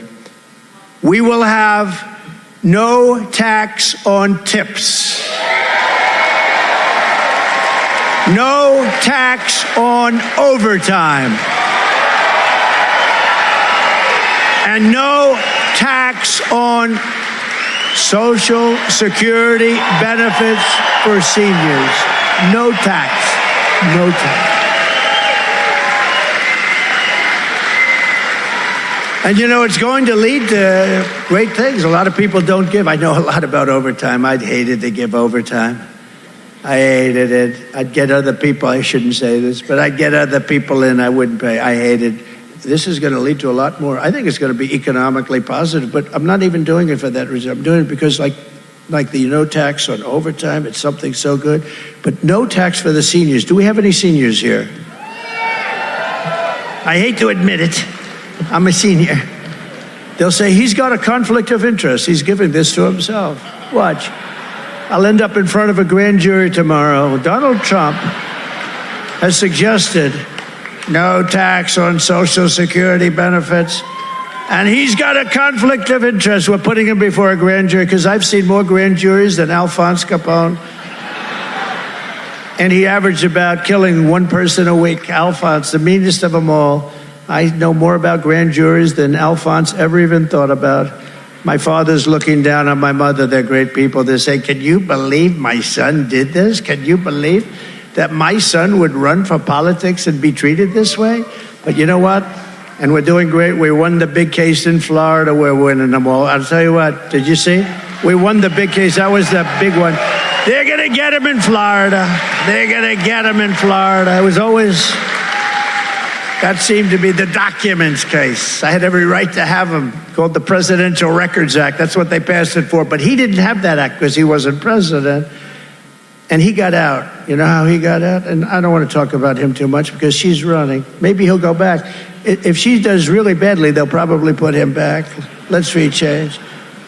But think of this. So they got him out. They said, he's guilty of what he did, but he's grossly incompetent. Which she never told us, by the way. That's putting our country at risk. She should have told us. But he's incompetent, so nobody like this should be able to go to court. So think of it. He can't go to court, but he can run the United States of America. There's something wrong with that, right? There's something wrong with that. But the big case was a documents case in Florida. And we had a brilliant judge who was somebody that understood this whole thing, and I won the case in its entirety, and they go like, that was the big one. The big one was that we're going to get him in Florida. We're going to get that documents case. No, these are very crooked people. These people have weaponized the justice system, and we're not going to let it happen. We're not going to let it happen. It's a shame, but that's what it's been. Just makes your job more difficult. But it's all what we fight and the resolve that we have. It's the big reason why we're leading in Pennsylvania. And the Emerson poll just came out. I just heard 2 seconds ago, actually, we're up in Pennsylvania, Arizona, Wisconsin, Georgia, and they're the only ones they did. Even the New York Times, they're not big fans of mine. I'm not big fans of them, the failing New York Times. The Siena poll, we're up in North Carolina by a lot, and we're up in Georgia by 4, and we're up in Arizona by 5. That's in the New York Times. If they say that, David, that means we're up by, he goes, Uncle Sam said triple. I think you're right. Uncle Sam, please stand up. Look at this guy.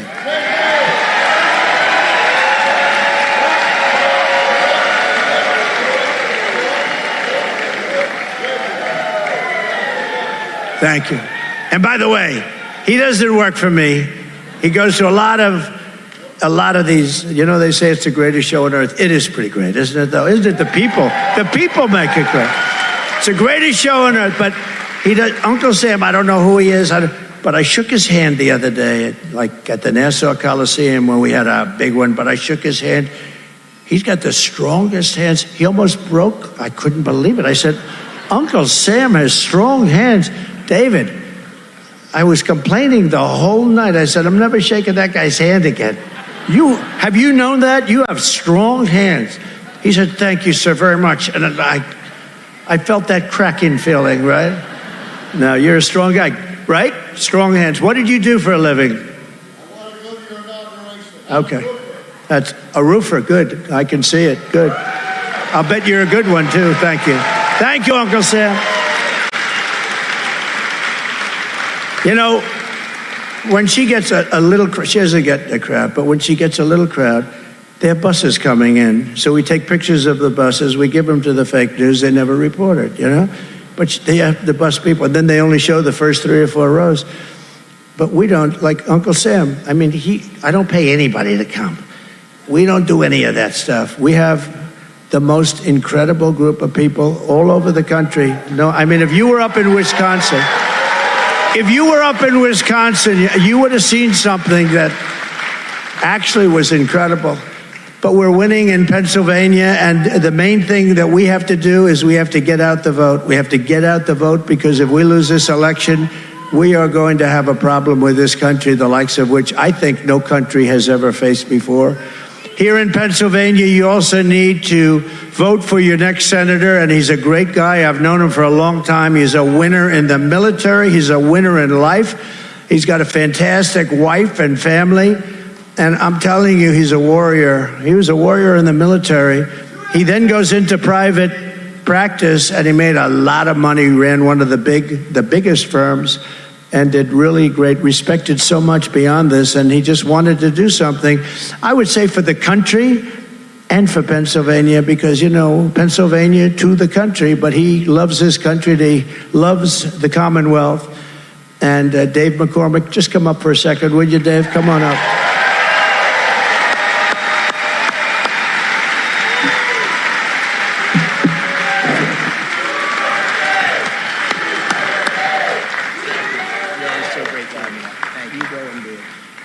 All right, thank you, Mr. President, and hello, Erie, how are you?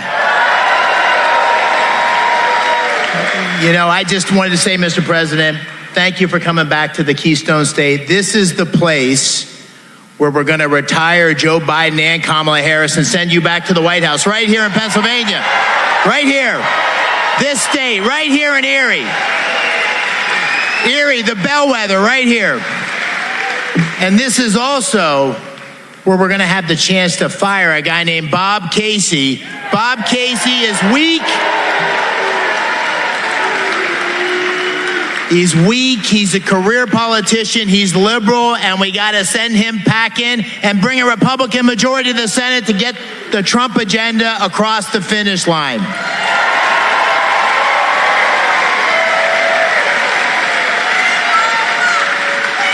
And I'm new to politics, but ever since I can remember, I've had people tell me, this is the most important election of your lifetime. How many times have we heard it?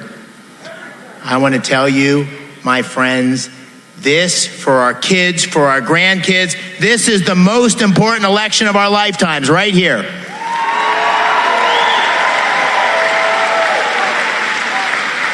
And it's a race. It's a race between strength, a guy who says fight, fight, fight, and weakness.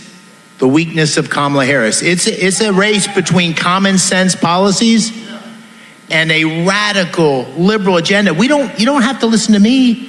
This is a woman who said, in her own words, we want to ban fracking. We want to transition energy workers. We want to give amnesty to 10 million illegal immigrants. We want to make sure they have federal benefits. We want to have mandatory buybacks of your guns. We want to defund the police. And how about this? We want to reduce your red meat consumption, right? We need common sense leadership. It's common sense. We need a leader who's going to open up our energy sector, that pure, beautiful natural gas from Pennsylvania right here, President Trump.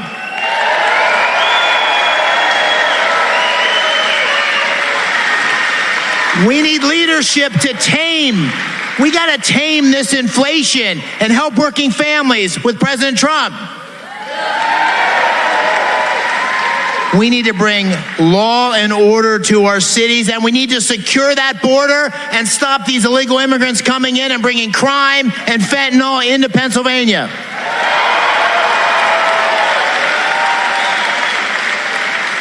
And most important, our adversaries around the world are testing us. They're challenging us every day. We need peace through strength that we only will get if we get President Trump back in the White House and a majority in the Senate. So I want to tell you all, this is the most important election of your lifetime, but it depends on you. You got to get out there. You got to tell your friends. You got to get them to vote. This is the most important election of your lifetime. Let's go do it. Thank you.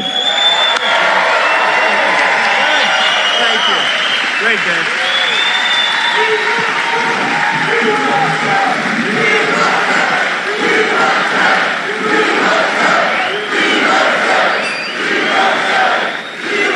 That's great, David. So get out. Dave McCormick, great guy. You got to get him in.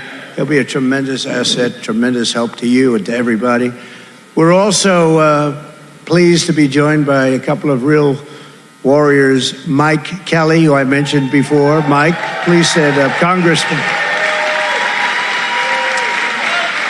This guy he's a great guy. He's been my friend for a long time. I won't say how long because I don't want to have them think we're a little old, because we're not old. Where it counts, we're not old.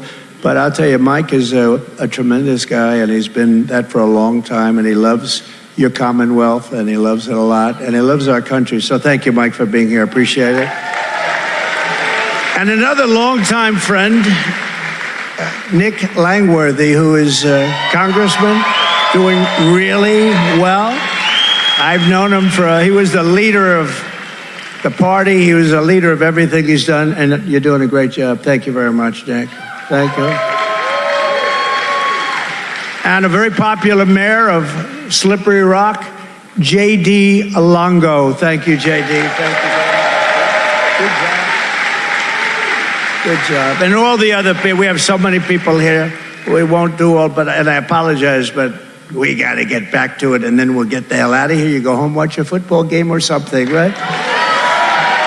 Lion Kamala Harris is the worst vice president acknowledged to be in history. Everyone thought she wouldn't get it, but they wanted to be politically correct, so she gave it to her.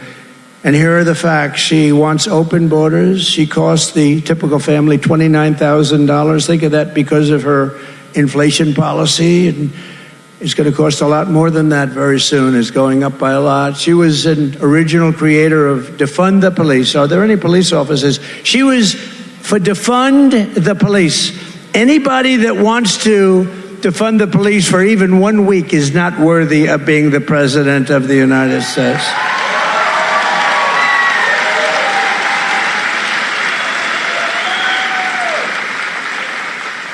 And just to show you, go ahead, put up that video, please.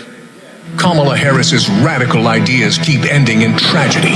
Harris raised money to fund the release of violent criminals like Sean Michael Tillman. Secure the release of a repeat felon who just got charged with murder. Sean Michael Tillman shot and killed a passenger on a train platform after reportedly being released from jail 3 weeks prior. Harris's liberal ideas get people killed. I'm Donald J. Trump, and I approve this message.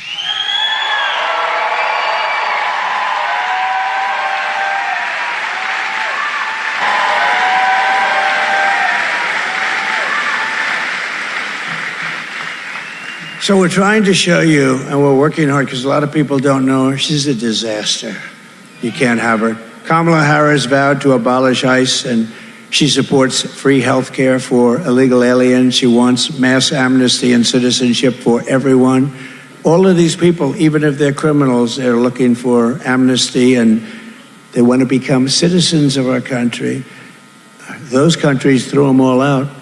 She says we must not utter the words illegal alien, radical Islamic terrorist. Remember, I used to use that word all the time because we had a problem. We didn't have one terror attack during my 4 years because they knew they couldn't do it. But maybe worst of all, she lost more than, this is not even possible to believe, 325,000 migrant children are missing, many of whom have been trafficked and raped. As California Attorney General, she lost them all. And she redefined child sex trafficking, assault with a deadly weapon, and rape of an unconscious person as totally nonviolent crimes. No, this is a radical left lunatic we're dealing with. By the way, if she wins, it's not going to be so pleasant for me, but I don't care. I really don't care. We have a job to do. You can't let her win. You can't. Because they're unpleasant.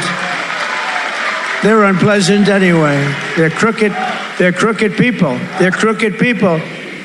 She praised the idea of a 70 to 80% tax rate.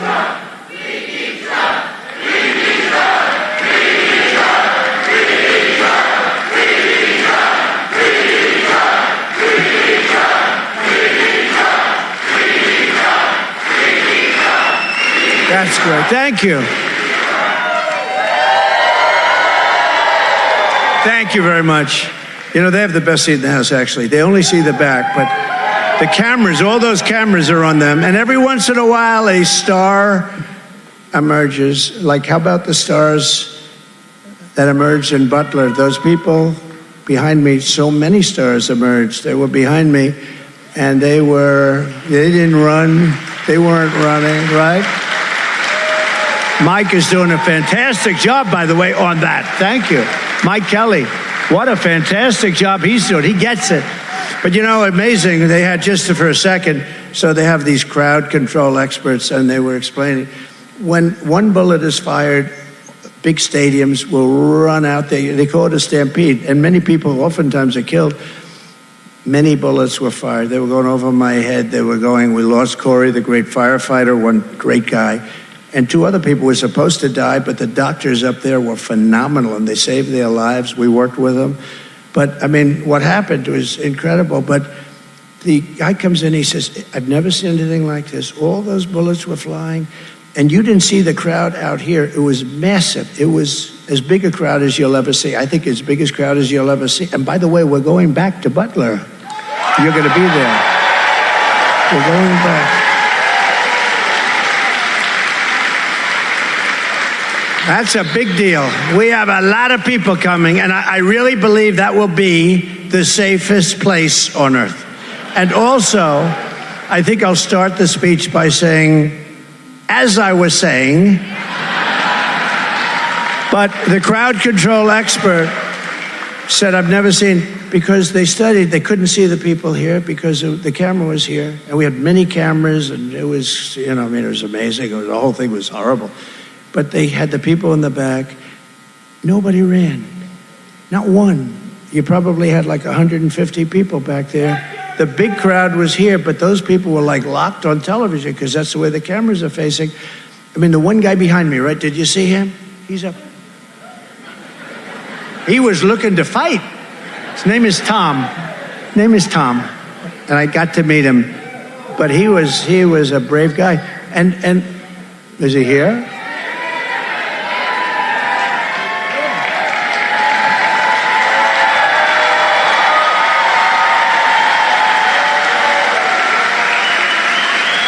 He was brave. That's not the one I was talking about, by the way. It's not the one but he was a brave guy too. But everybody up there, they were amazing. I mean, they were amazing. So they had my back. They saw that we were in trouble. Something bad happened. And normally everybody would flee. Nobody, not one male, female, nobody. They just, you could see the anger on their face. They didn't know exactly. They just knew that your president was in big trouble because they saw that happening. And they didn't flee. And they didn't, and can I tell you, these people didn't flee either. There were so many people, tens of thousands of people. They didn't flee. They stood, they watched, and they wanted to know what could they do to help. The people in the front row Joes were there. Some of the front row Joes were there. You were there. And it was amazing. You stood, I watched you. You didn't move. Mr. Wall, I call him Mr. Wall because you can't go wrong, but Mr. Wall stood there. He didn't move an inch. He was like a piece of, and bullets are flying all over the place. And it was an amazing thing to see, frankly. It was real bravery. Rarely, the crowd control person, a real pro, he said he's never seen anything like it. The people, and what they did, a lot of them, were just, the one guy, he just wants to find out. The bullets are going back and forth, a lot of shots. And it was amazing. So we're going to go back to Butler next week, right? Next week. So, good. Going to be a lot of people. And I want to thank the town. They were great. They want to do it. You know, it's become a big tourist site. Can you believe this? It's become a tremendous, cars are riding by there, taking pictures. It's become an amazing tourist site. So, but we're going to be back there, and it's going to be, we're going to celebrate Corey, the firefighter who died, and really the two men that were so badly hurt. And they're better. Those doctors were amazing. The doctors actually saved the two guys. They're great guys, big Trumpers, and Corey was a big Trumper. He just wanted to make America great again, but the two gentlemen, I said, how many people are going to, because it was wall-to-wall people. So when you hear the bullets, you know they're not landing on the ground. There was no ground to land on. There was only people, and they said 3 are probably dead, sir. And 2 of them were very badly hurt. They were brought to the hospital. And these doctors were unbelievable, what the job they did. And so we appreciate the doctors, and we'll celebrate all 3. And Corey in particular, we're going to celebrate. The other 2 are making a lot of progress. They're going to be in good shape very shortly. So,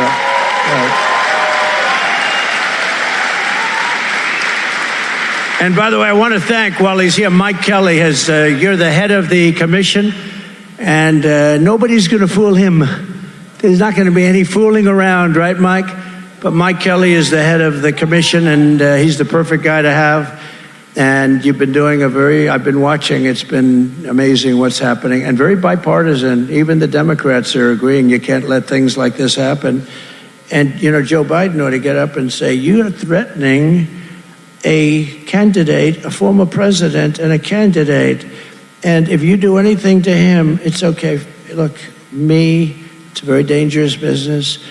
But Biden ought to say, you do anything to him, we're going to blow you off the face of the earth, and then we're not going to have any problems. Right? But he can't say that. Other presidents would say that. He just can't probably get the words out. But I'll tell you what, if it were reversed, if I were president and somebody was threatening a president, even if I didn't like that person and he was from the opposite party, I would tell the threatening country, you do anything to him, we're going to blow you off the face of the earth. And nothing's going to happen. But we haven't had that happen, have we, Mike? We haven't had that happen. So it makes life a little bit more dangerous, but that's okay. We know what we got into. Kamala pledged to abolish private health care and force everyone onto socialist government-run health care with high taxes and deadly wait times. We've got to wait 6-7 months sometimes. And she even endorsed free sex changes for illegal aliens in detention at taxpayer expense. That's why 5 weeks from now, we are going to tell her, Kamala, you've done a horrible job as vice president. You are the worst border czar in the history of the world, not just our country. We have to make a change. Kamala, you are horrible. Kamala, you're fired. You're fired. Get out of here. Get out of here, Kamala. Go back to San Francisco, Kamala, which you destroyed, which, by the way, you destroyed. From the moment we take back the White House from Kamala Harris and Sleepy Joe, I believe we're going to have the 4 greatest years in the history of our country. We're going to put our country back together. It's going to go fast. Starting on day 1, I will seal the border and stop the invasion of migrants into our country, very dangerous migrants. We will carry out the largest deportation operation of criminals in American history. We have no choice. We will end inflation and make America affordable again. We're going to get the prices down. We have to get them down. It's too much. Groceries, cars, everything. We're going to get the prices down. While working Americans catch up, we are going to put a temporary cap on credit card interest rates at 10%. People are being made to pay 25%. Temporary ban. We will become energy independent. You know, we were energy independent 4 years ago. We will become, again, first time ever, we were energy independent. We were going to become energy dominant, but now we will be energy dominant like no other country has ever been before. Much bigger than Saudi Arabia, much bigger than Russia. You know, we were in 3rd and even 4th place when I took over. When I left, we were in 1st place, ahead of them by a lot. And then bad things started to happen. We will open Anwar again. I got it done. Ronald Reagan couldn't get it done. Nobody could get it done. I got it. It's probably the largest site in the world. Could be bigger than Saudi Arabia. And we will tap the liquid gold that's right under our feet, and we will drill, baby, drill. Drill. We will stop outsourcing and turn the United States into a manufacturing superpower, which we were in the process of doing, and it won't even be hard. Here is the deal that I will be offering to every major company and manufacturer on earth. We will cut your taxes from 21% down to 15% and give you every possible advantage, but only if you make your product here in America and hire American workers for the job.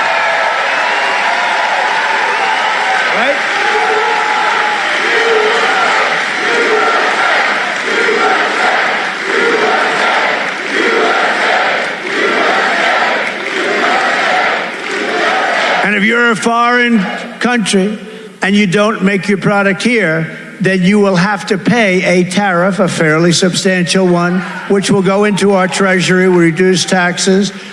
But if you send your product into the United States, that will happen. On the other hand, if you want to build your factory in the United States, there will be no taxes, there will be no tariffs, there will be nothing to pay. So if you build your factory or your plant in the United States, there will be no tariff. And therefore, they will all be coming and they'll be building, and you will be getting so many job offers, and a lot of it's going to take place right here in Pennsylvania. We will pass the Trump Reciprocal Trade Act so that if China or any other country charges us a 100 or a 200% tariff, then we will charge them a reciprocal tariff or tax of 100 or 200%, and we will do it immediately. We were in the process of getting that done, and then bad things happened with a thing called an election. I will not let Mexico, which has taken a lot of your business now, or China, or any other country sell cars into the United States to the detriment of our auto workers, because with what they're doing with electric car mandates and everything else, we won't have any auto workers. The auto workers are going to vote overwhelmingly for me. They have a stupid person in charge of the union, named Sean Fain. The Teamsters have a brilliant person, but the auto workers have a stupid. He's agreed and wants them to build all electric cars. If you do that, there will be no more auto jobs. They'll all be made in China and other places. And I will not allow U.S. steel to be sold to Japan. We're going to fight that. Right, Mike? And I will always protect Social Security and Medicare with no cuts, so we're not going to be raising ages. And for 4 years, I didn't. I will stop the drugs and fentanyl pouring in and killing our kids and killing our families. We will crush violent crime and protect all law enforcement, including Border Patrol, ICE, sheriffs, and Secret Service. We will terminate the Green New Scam and spend the trillions of unspent dollars on roads, bridges, real infrastructure, and paying down debt, not fake infrastructure that's caused massive inflation with no benefit at all. I will settle the war in Ukraine, and I will end the chaos in the Middle East, and I will prevent World War III.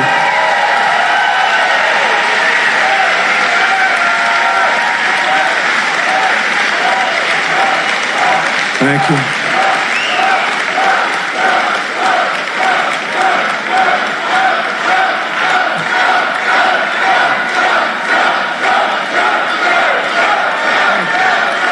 Thank you, folks.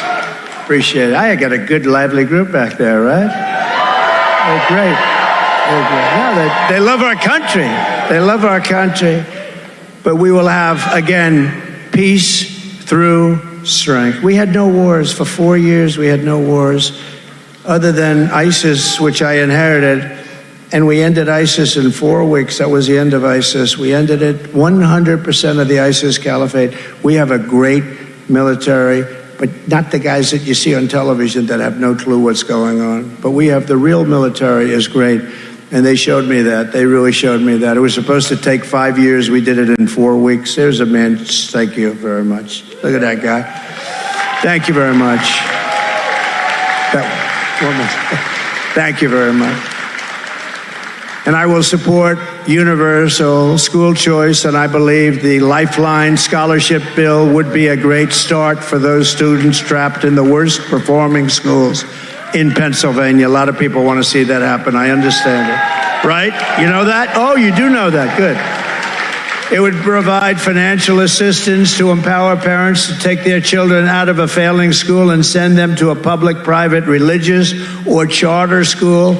That's really right for them. It's very, school choice is a very big deal. A lot of people don't know that, but it's a big deal. It'll be great. I'm going to take the Department of Education, close it in Washington, let the states run their own education.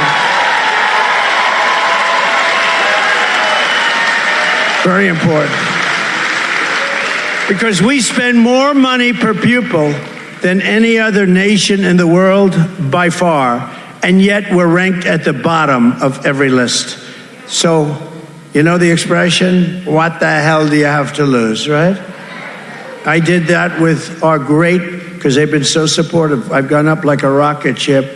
But they're being hurt very badly by the people pouring into our country. Our African American population, I said, well, you're last on crime. You're being devastated with inflation more than anybody else. You have the smallest percentage of home ownership. And I went through a list of 12 things. This was a long time ago, 2015 when I was running, even before. And I was with a group, and I wasn't doing particularly well with them. And I'm going through this whole list of things. I mean, you're last in ownership, you're last in cash and having money in the bank, last in all these different categories. And I said, vote for me. What the hell do you have to lose? Remember that? What the hell do you have to lose? And my people didn't like it. They said backstage, oh, sir, that was not nice. I said, it is nice. Anyway, I didn't know. I figured maybe I shouldn't have said it. The following day, I went up 12 points, right? 12 points. And today, we're the highest we've ever been with the African American population. We did things that were really incredible for them and with them. Criminal justice reform, right? Took care of the historically black colleges and universities. I got them long-term financing. They were great. We did a lot, and we're doing great with the black population. Hispanic population is like a rocket ship for us, but we have to protect it because the people coming through Kamala, they're coming through the border and they're taking your jobs. Your job numbers are going way up in terms of your unemployment, way up. I don't know if anybody's seen black unemployment the last few months. These people they're coming in illegally and they're taking your jobs. Hispanic also. And next will be unions. They're going to have a big effect on the unions. So you guys better get together and vote for Trump. I'll tell you, it's going to be a mess.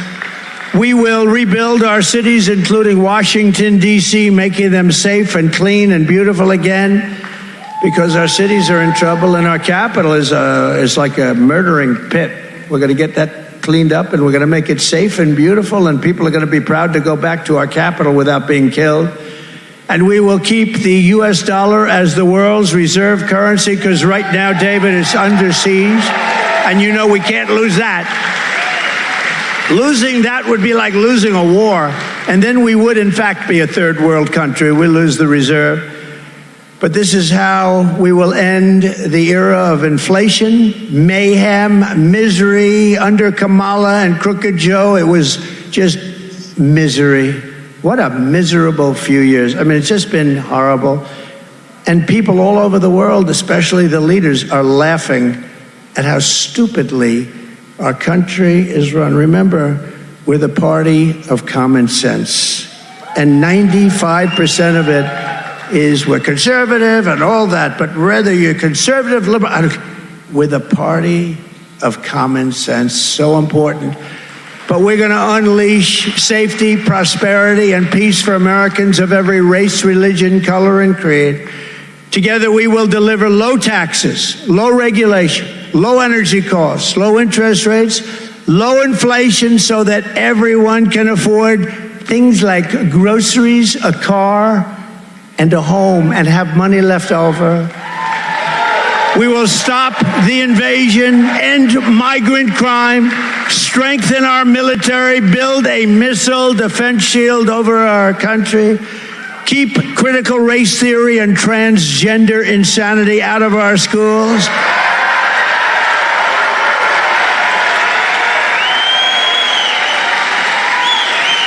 And we will keep men out of women's sports. Keep them out. We will defend the Second Amendment, protect religious liberty, restore free speech, and we will secure our elections once and for all. Everyone will prosper, every family will thrive, and every day will be filled with opportunity and hope. But for that to happen, we must defeat Lion Kamala Harris, and we must stop her country-destroying liberal agenda. She is a radical left communist, and we cannot have her be the president of our country. We never want that ideology anywhere around, because it doesn't work, and it's been proven 100 times. Remember, early voting is beginning right now. Get going right now. So you must get out and vote. We want a landslide that's too big to rig. We're going to have too big to rig. And on November 5th, we will save our economy. We will rescue our middle class. We will reclaim our sovereignty and restore our borders. We will always put America first, and we will take back our country that we love so much. Together we will make America powerful again. We will make America wealthy again, healthy again, strong again, proud again, safe again, free again, and we will make America great again. Thank you. God bless you, everybody. God bless you. All right, so we got to cut that music. As you know, it's looks like Trump went for just about 2 hours, covered a bunch of stuff. hammered home, and I think this is going to be probably part of the winning message. Everything we heard about this border stuff is driving people absolutely bat poop crazy. Nobody wants it. Nobody. They can't defend it. They can't do anything about it. The numbers are what they are. The October surprise came in late September. I'm not sure what she's planning on doing. I understand there's some AI-based tape that they're going to put out there and say Trump said the N-word. Who knows? They may try to install her as president to get a bounce that way. Tell Joe's going to have to resign so they can make her the president. They're going to try anything and everything. But at this point, it's just, she's circling the bull. She is absolutely circling the bull. His dance has changed.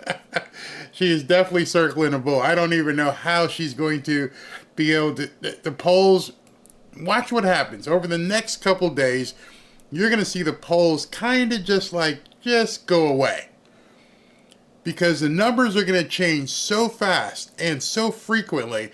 Because between now and, let's say, next Saturday, let me tell you what happens over the next couple of days as we watch him leave the stage, which he's not doing it. Okay, here he goes. He's leaving the stage right now. So over the next week, here's what I want you to watch. And get off the stage, get there safely, go away, and all the guys, they have him secured. Great. You ever notice that big guy right there next to him with the beard? The guy looks like he's the left guard of the Pittsburgh Steelers. He's huge, absolutely monstrous dude. Must be his personal bodyguard beyond the Secret Service. But anyway, over the next week, she has nothing she can do. And when I say over the next week, let me just extend that to like October 8th, October 9th. So we're gonna talk about 10 days here. And there he goes. He's off safely. Over those next 8 days, here's what we got. Just to let you know, before we go any further, let me just tell you about this. So his events, we have nothing tomorrow. As of this time, nothing tomorrow. But on October 1st, Tuesday, all hell is going to break loose. I'm going to be busy. I'm going to have to get some no-dose on Monday, and hopefully get through the entire day on Tuesday. On Monday, we have a speech in Wisconsin at 1 o'clock p.m. Then at 4:30 p.m., we have another speech in Milwaukee. So that's 2 events. Then at 9 o'clock, J.D. Vance debates Tim Walz on the same night at 9 o'clock. 3 huge events. That's just on October 1st. Now we're going to go to October 4th, which something may fill in between then. But October 4th, he's got a town hall scheduled in Fayetteville, North Carolina. Then you got the huge return. The return to the scene. Saturday, October 5th. In Butler, Pennsylvania. So that's 1, 2, 3, 4 rally type things plus the debate. That's 5 events in the next 5 days. Then October 8th, I believe, 8th or 9th, he's got the town hall with Telemundo. And that Telemundo, Univision, whichever one it is going to be basically to the Hispanic market. She can't touch it. She's getting killed in the Hispanic market. Let me just show you this thing, because as we were talking, this came out. And it was just simply amazing when you look at this number. Okay, so I'm going to follow here. I want you to just follow along. In 2016, when he beat Hillary Clinton took the Hispanic market by 50 friggin' points. 50. In 2020, when Dementia Joe won, he took it by 36 points. Here in 2024, Kamala is only ahead, as they say, by 14 points. I've been telling you guys over and over and over for as long as I've possibly been doing this that the math just doesn't work. It doesn't work.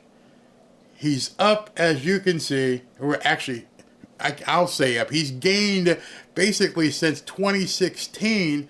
He's gained 30 points with the Hispanic market. And so what you have happening is on, like I said, October 8th or October 9th, he's going to go speak to the Hispanic market on Univision. Kamala's going to do the same thing a couple days later, and she's just getting trashed by Hispanics. I mean, just blown away. By the time we get to October 10th, by the time those two Spanish town halls are over, she may find herself unable to recover. He's going to hammer home all of this border stuff for the next 10 days. It is the biggest thing out there right now, and she has literally no defense for it. Yeah, no tax on tips. Yes, no tax on overtime. No tax on Social Security. 15% corporate tax. Everything he said, he's burying her. She's basically in a rope-a-dope at this point, trying to figure out how I survive. I think every single one of us expects that come Tuesday night, J.D. Vance is going to deliver a knockout blow to Tim Walz. So as you're watching these rallies, and some of you guys say, oh, it's the same thing over and over, understand it's different people in attendance. It's different people that he's trying to reach. Every single day, I get more subscribers. That means there are new people. It's new people coming in and saying, well, so tell me more. What's this guy have to say? It's getting close. People are leaning in now. As I mentioned earlier, my wife, her cousin, I guess we can call them our nieces. These are young girls in college. And like, can you tell me what this is all about? Because we heard this, we heard that. They're getting the wrong information. But now intelligent people are beginning to lean in and say, I need to know more information. I heard this. Is it true? No, it's not true what you've been hearing. And now the numbers are beginning to support that.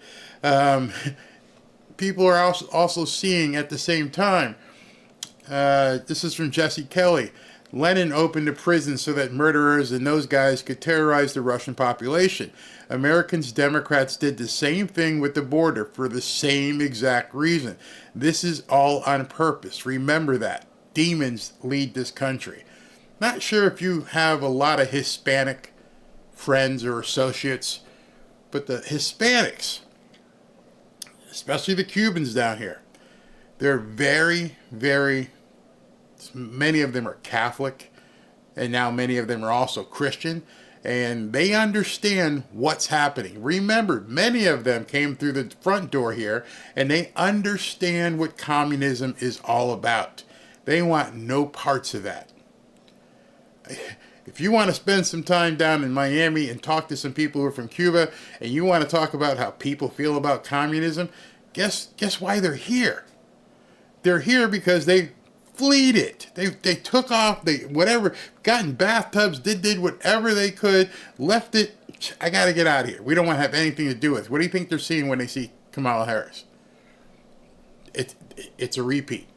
The movie is repeating, and they don't want any part of it. This came up from Greg Price. I want to spend like 5-10 minutes talking to you about this. It's 4:20. Give me a couple minutes.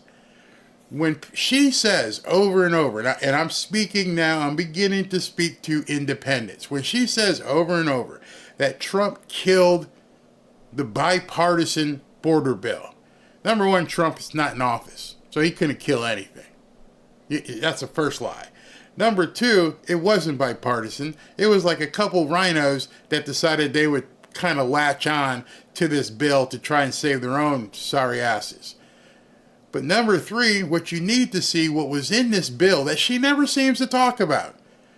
Not one time when she says Trump killed the bill does she ever tell people what was in the bill. Well, here's what was in that bill that got killed.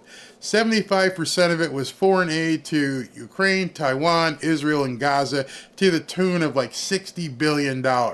It would have written into law.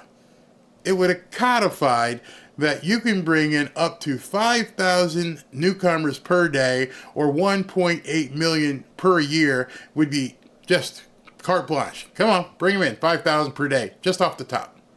She never talks about that. It gave DHS the power to fast-track citizenship for newcomers already in the country. Did you know that? It funneled millions of dollars to left-wing nonprofits that resettle newcomers all over the country. But of course, you didn't know that. She didn't tell people that. She never... You ever notice why she stopped short? Oh, Trump, he called his people and told them not to vote for it because he wanted to be the fireman that basically started the fire, and he didn't want to do anything. Kamala, what was in the bill? Your completely dishonest media never says that. So it always seems like, she's telling the truth. Trump killed it. None of them ever say, hey, Kamala, what was in this bill? Maybe she's stupid. She doesn't even know. That's also possible as well. You're going to just go nuts over this one. The Kamala Harris, and this is from, Josh Hawley did it. The Kamala Harris administration is allowing newcomers, can't say the word anymore, newcomers to present warrants for their arrest as documentation to board airplanes to enter America. So think about that for a second. You want to come into the country and I got this piece of paper. Yeah, this piece of paper says I have a warrant for my arrest. I'm wanted. Understand that. If you're wanted, and go ahead and try to go through security at the airport and see what happens. I want you to do that. Go ahead and break a window or something, have an arrest warrant, and see what happens if you try to get on an airplane. But meanwhile, Kamala Harris is letting these criminals use their arrest warrants to prove that they're wanted as documentation to get on the planes to be shipped here. You're probably hearing that here for the first time. Nobody wants to talk about that. U.S. Senator Josh Hawley to the TSA director, people who have done absolutely nothing wrong are law-abiding citizens in every respect, are subject to the most invasive screenings at these airports. Yes, you get the butt probe. Yet you're telling me you're allowing newcomers to present warrants for their arrest and waving them onto airplanes. How does that make sense? It doesn't. It's intentional. You are purposely bringing in wanted criminals. Come on in. Come on in. Have fun. This is America. What a country. Come on. When Trump said they're not setting their best, now you have absolute proof. Hey, independents. Any independents watching this? Our two nieces. Did you know that? I'm just asking. Did you know that they are bringing wanted criminals intentionally into America? How you doing with that? See, today I was going after some trolls because I was trying to get some of them to raise their head so I could play whack-a-mole. Because I would ask them that. Is this okay? You're out there trolling for Kamala, probably trying to make a few bucks. Are you all right with this? Are you all right with wanted criminals showing an arrest warrant as their documentation to get on a plane to come here? I'm pretty sure, no, I'm positive that everyone watching this video is saying, hell no. No, that can't possibly be right. Yeah, it is. It actually is. And so, the tweet of the day, I believe it was today. Yeah, it was today, September 29th. The tweet of the day is from none other than Elon Musk. Elon Musk says, very few Americans realize it. If Trump is not elected, this will be the last election. I completely agree.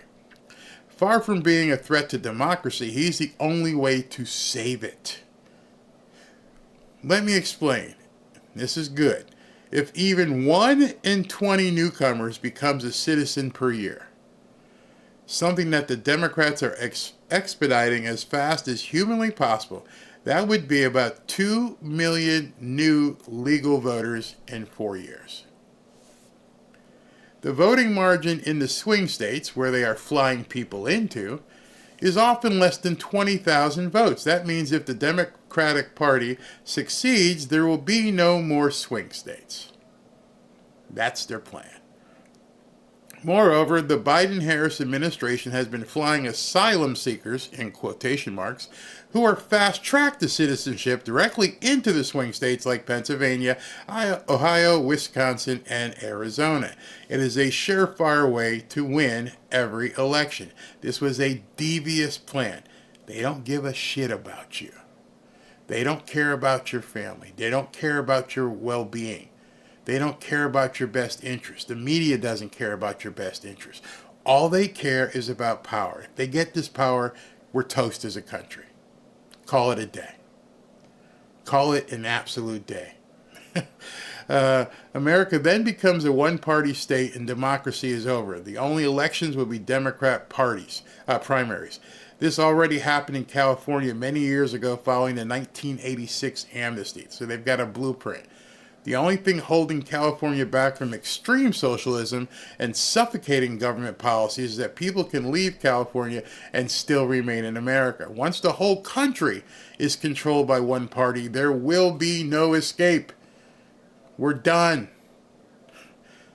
Everywhere in America will be like the nightmare that is downtown San Francisco right now.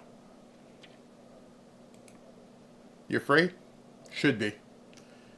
Feeling fear? You should be. But we're not done yet. It gets worse. Barry, how can it be worse than that? Well, I had seen this in the chat earlier. Let me look at this. Somebody says that, let me put this up on the screen. Any news on the longshoreman strike? Yeah, there's some news on it. There's some news. And then Mark says most stores only have a 2 to 3 day supply. He's right. Most stores only have 2 to 3 days of supply before the trucks have to come back and bring more stuff. This article that I'm going to show you is from, let's see when this article got posted. Hold on one second. This article got posted couple hours ago. Yes, 3:09 p.m. an hour ago. So I just happened to see it as it showed up. You ready for this? Okay. There's an ad there. Move ad. Okay. U.S. retailers brace for potential pain from a longshoreman strike. And this was at 3:09, just a little over an hour ago. With a dock workers strike threatening to close ports on the East and Gulf Coast beginning this week, Chris Butler is growing worried. Chris Butler is the CEO of the National Tree Company, and like many businesses, his is counting on shipments that are en route from Asia but won't reach their ports before an expected longshoreman strike starting at 12:01 a.m. Eastern Time Tuesday, meaning Monday night. Monday night, a day away, everything shuts down. Everything. The company based in New Jersey is an importer of artificial Christmas trees and other holiday decorations. We're just talking something frivolous like a Christmas tree. If a strike were to last just a few days,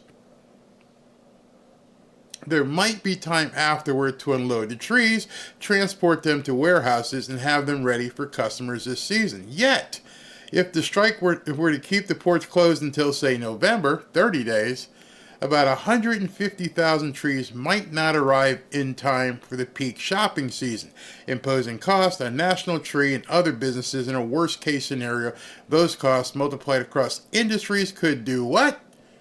Fuel inflation and pressure the U.S. economy. You know, inflation, because now there's more demand than there is supply. The basic of economics. Definitely not an ideal situation. National Tree has already stockpiled or delivered most of the roughly 2 million artificial trees it sells each year, but it would lose revenue if 150,000 of those trees got stuck in the pipeline. So my question to you is, There's something obscure like an artificial Christmas tree, and there's 150,000 of them sitting on a ship that can't get brought into the United States. You see, that's a non-perishable item. What happens if there's food stuck over there? What happens if there's toilet paper stuck? How long can you go without toilet paper? I mean to be facetious with that. But think about it. How long are you expected to go without toilet paper? I'm not going to go through all of the different scenarios again, but I think you're getting my point. You better get to some stores in the next 24 to 48 hours. The news isn't even talking about this. It's like, let's not even bring this up. I watched every morning show this morning. Well, actually, I had them taped so I could go through them very quickly. Nope, nobody's talking about it. Nobody. I don't even know if you're hearing it from anybody else than myself. But now we're at the crux time. We're a little over a month away from this election, and shit's about to hit the fan.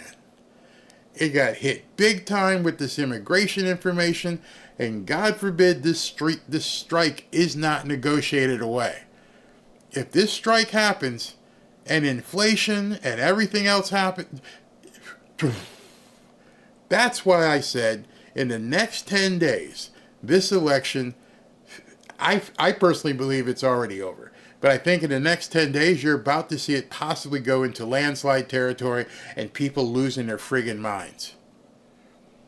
With everything they're doing with immigration, and on top of that, people get hungry or can't get the stuff that they want to get. They can't get gas. They can't get food. You'll get gas. You'll just be paying more. Again, supply and demand is going to take effect. You know, if it's only a week or so, we're going to be okay. Those who can afford to pay more for things, because it's going to go out just by the natural response of people. See, it doesn't have to be a full-on calamity yet, but if people start thinking it could be a calamity, you're going to see people lining up at gas pumps, putting gas in certain places because they got to prepare. What do you think the airlines are going to do if they can't get any gas? What do you think, Walmart and different trucks are going to do? And then they only have a certain amount on hand. And they only can get so much. And then you're moving into late October and early November when the election is. Be prepared. I'm not going to go through it all again. You can look at my video yesterday. You can listen to Trump. He got really dark about things yesterday. By now, you need to see what's in front of you. You need to understand that we're in a seriously bad situation, and it could get ugly. It could get ugly very, very fast. What about all the people in Florida, Georgia, North Carolina that can't vote to hurricane? Yeah, things are going to get really crazy. Civil unrest is coming through Satan and the Antichrist. I could believe that. I wouldn't have, but now I can. If you don't have toilet paper, use washcloths or cut up old shirts. Wow. We got to get to there. Flour, rice, beans, pasta, MREs, bottled water as soon as possible. Again, what I'd like you to do, people are like, Christmas is going to be very dark this time, is not to believe me. See, that would be the worst thing you could do, is like, oh, Barry told me. I don't want to be one of those guys, Barry told me. I want you to start doing your own research. This is your homework. Hey, Barry told me that there might be a longshoreman strike and all the ports might be closed down. I better go investigate this. And I want to investigate it because I'm like, what happens if they're closed for a week? What happens if they're closed for 2 weeks? What happens if they're closed for 30 days? And that way you can begin judging what you need to do in your personal household. Like I said, a week, we're all going to probably be okay. We're going to go to the grocery store. We're going to make sure we got toilet paper and bread and water and stuff like that. 2 weeks, yeah, it's probably going to be more expensive, but we probably can get stuff. 3 weeks, oh shit. Can this thing last 3 weeks? That depends on what the government wants, what stance they want to take. Do they want people running around with their heads on fire? because I read something that I'm trying to confirm, and the thing I read that scared me was that it said the government and whoever's involved, they're not negotiating. They've decided, no, we're not going to negotiate. Sort of like what they're doing with Putin and Zelensky. Let them fight. It's more money for us. If they don't want to negotiate with the people who want to go on strike, you're playing hardball and you're putting all the Americans in harm's way just so you can see what happens. Do your own homework. Don't rely on me. Don't rely on anybody else. Take as many stories as you can find and make your own decision and then plan accordingly. I'm not here to light anything on fire except for the fact of I want to light your butt on fire to do your homework. It's out there.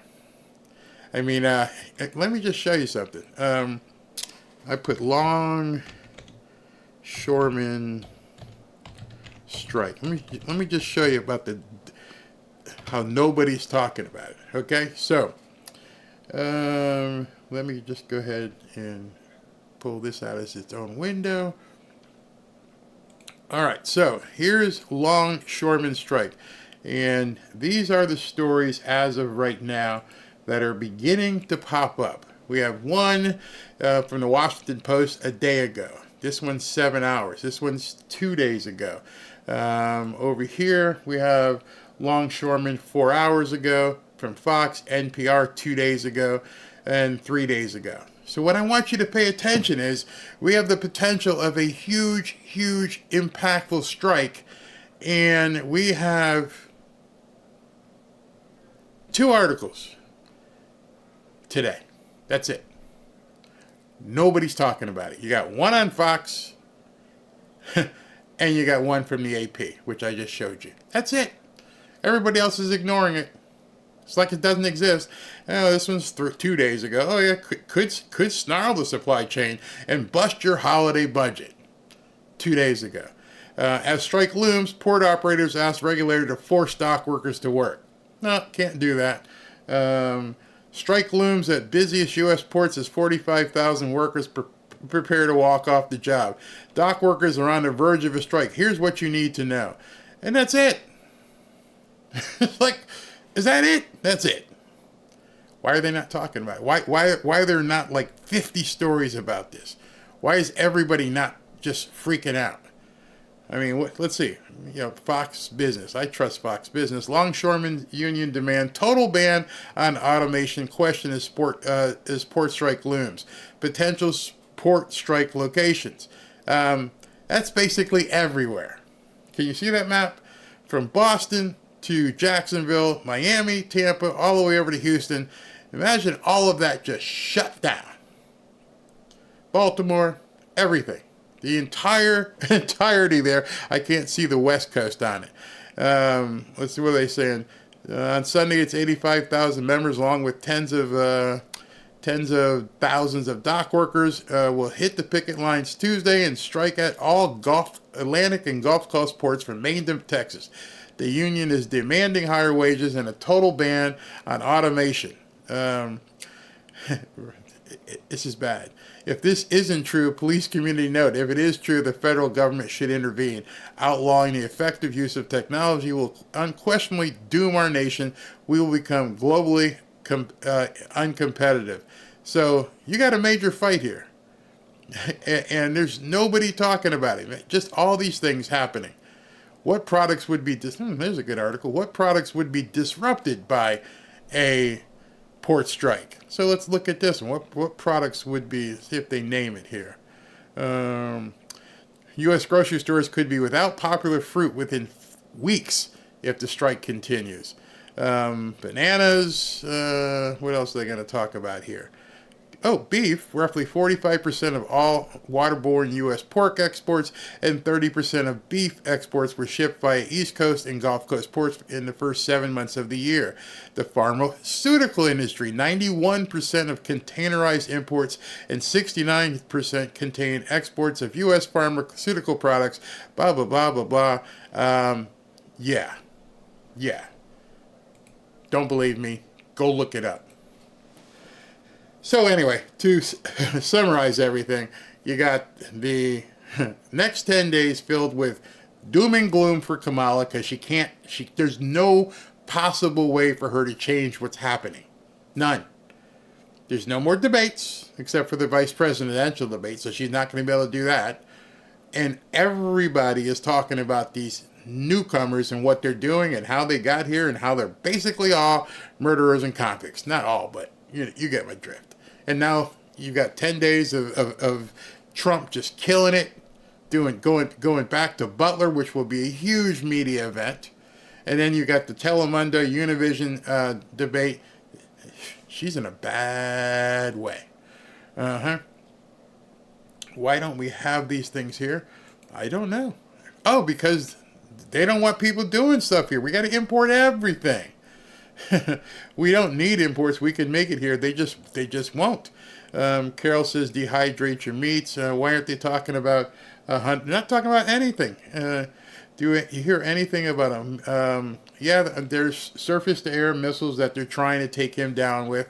So it's all happening. So just make a deal. Yeah, if they made a deal, this would all go away. They're going to stop people from voting with their dirty tricks. Who knows? Who knows? I'm sick if the debates are moderated by nuts.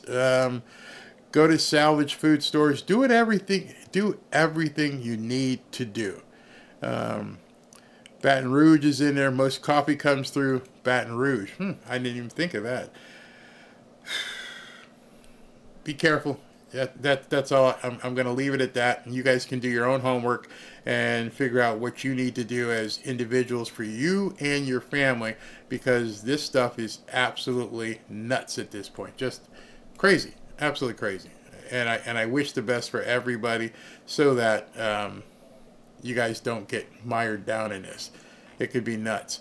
All right, so I'm going to acknowledge some super chats here and then get dinner and get ready for 7 o'clock for my show, my own show. All right. Elia Arajo, thank you. Big Cat, that's a brother. We love your work, Barry. It's important. Thank you. Ant Hill, thank you. Donation for upcoming subscription service for those who could use some help with it. Thank you very much. Kelly, keep exposing the treasoners. You're my biggest hope to penetrate the truth of the attempts of the deep state. Thank you very much. Just another knucklehead brother. I don't watch CNN, MSNBC, any of them except on your channel. Who could possibly be buying this PS for real? I ask myself that all the time. Who could possibly be buying their crap? It doesn't make any sense. Moshe, liberals equal a projection of what they want to do. Yep. Fern, supporting Trump and not voting means nothing. Go vote in person. Early voting has started in a lot of places. Resetting, apologize if it went twice. I don't have any need for food. Unskilled criminals be pouring into this country. I don't own spinach fields that need picking. Thank you again. Democrats like Buffarillo girls. I think you're talking about the article I showed you where they said that there's a problem because conservative men like hot women. Paige Bennett, thank you. Bootleg Chucky would think Mr. Camel Toe is badly. Thank you, Sharon. Dr. Latina, the Garden of Eden was about 2,000 years ago. The life, mini death, and resurrection of Jesus was 2,000 plus years ago. The Garden of Eden was creation of the world 300,000 years ago. You're absolutely right. I said 2,000. That was Genesis. So that's even. You're right. Dead on. Lori Evans, thank you. John Crawford, left-wing Hollywood has made billions, maybe trillions, selling hot women. Now it's bad news. Yep, because conservative women look better. Ryan, libs want women to turn into Richard Levine. That's your health secretary right now. Bernetta Rivers, keep up the incredible work, Barry. Thank you. Bless your incredible heart beyond measure. Thank you very, very much there. Laura Solari, thank you, Barry. God bless you and your family for keeping us informed. Greatly appreciated. Jeff H. just spent $500 for my home stores. My concern is an attack will disrupt our democracy before November 5th. Hopefully all will pass without incident, and this Thanksgiving will be a blast. Hold fast. Yes, I would love that to happen. I mean, the part about Thanksgiving being a blast. Bruce Rice, does Anchor, I can't even say that word, Kamala still want to abolish ICE, or is it that just the perception? No, she still wants to do everything. She has said over and over, my values haven't changed. and as you heard in one of the pieces, oh, she's doing what she needs to do. Just got to say what you got. Just got to get elected. Tamara, thank you. Kamala, you're fired. Go, you lying demon. Barry, you're awesome. Thank you very much. Acid Burn 123. I am so poor. $20 left in the bank. Huh. I'm sorry to hear that. I'm going to show you something at 7 o'clock that might make some of you guys feel better. No name Kamala Harris should have been a baby removal. No name, you're harsh. Again, wish I had kids. Kamala. Mark Cologne, interview former communist from Cuba live. Yeah, I should take a ride down to not South Beach, but to Calle Ocho here in Miami. I don't think I make it to a senior citizen if she's elected. Many of us may not. Wendy Kilpatrick, keep up the good work. I quit watching the news and just watch you now. Thank you and God bless. God bless you as well on this fine Sunday. Leland Hopkins, thank you. Todd Plasick, thank you, Barry and Mods, for all you do. Thank you. Yes, they do a great job. Edwin Mendez, hey Barry, what's the game plan for election day coverage? We have all been a cohort for the last 6.5 months and praying you're hosting the state-by-state tallies and electoral. Yes, big plans. It's gonna do something pretty big for election night for sure. No name again. Thank you. Look at what Democrats and Taylor Swift have done to Travis Kelce. Travis Kelce is Tay-Tay's boyfriend who plays for the Kansas City Chiefs, who's had a horrible year. Make a lot of money, though. David Dix, Missouri for Trump. Thank you. Tammy Stinson, Trump Vance. Thank you. Barry, thank you. Tammy. William Ferguson from Canada. As long as I can remember, there has been discussions about making North America one nation. No, it's not a good idea. Mike McCarthy, Austin Barry, my wife and I plan our days around your broadcast. Oh, great. Thank you very much. Lisa King, Barry, will you be doing the dueling town halls between our President Harris? Okay, those town halls are actually on different evenings, but yeah, we'll do both of them. I think one is on the 8th from Miami. That was Trump. And then on the 10th, it's Las Vegas with Kamala. We will be number one again. Do your own research. Yes, please do your own research. Tricia Whistler, thank you. Just another knucklehead, thank you. Aren't a lot of our port operations run by non-U.S. companies? It's not good. Miss Fabulous, Barry, check out the law that EU pushed through this year. It's called the Corporate Due Diligence Law. It will be very damaging to a lot of the stuff that the WEF and these people abroad are doing. If Kamala signs on to that, or whoever it is that they install, God forbid it, we're done. We're done. Trump's right. We won't have a country. William Flanagan from Canada. In Canada, it's so difficult to even get a gun permit, so we can't even hunt. All that land in Canada, and you can't hunt? Can you fish? Nancy Jennings, what do you think about solar power generators? Yeah, they work for sure. William Flanagan, go Crimson Tide. Alabama played a great game last night. And Greg Doriza, God bless, praying for our country. All right, everybody. Thank you very much. I didn't see what that poll ended up today. Actually, all right. So with the poll, which I'm going to have to take a screenshot of because I got to show that to Ashley and the wife. We have, it appears that, okay, let me just take the screenshot real quick. 4,800 votes about coming to Boca. 4,800. And out of that 4,800, 17% said they're definitely in. So that's a huge amount of people we got to plan for. So we're going to go ahead and pick a date and see which one works for us. Wow. I appreciate that. All right, so 7 o'clock tonight. Please tune in at 7 o'clock. I'm going to be going over how she was embarrassed last night in the Alabama-Georgia game. It's 10:05. I'm going to go have some dinner and get back on here and make sure my board is working. Thank you all for tuning in. Go do your research. Be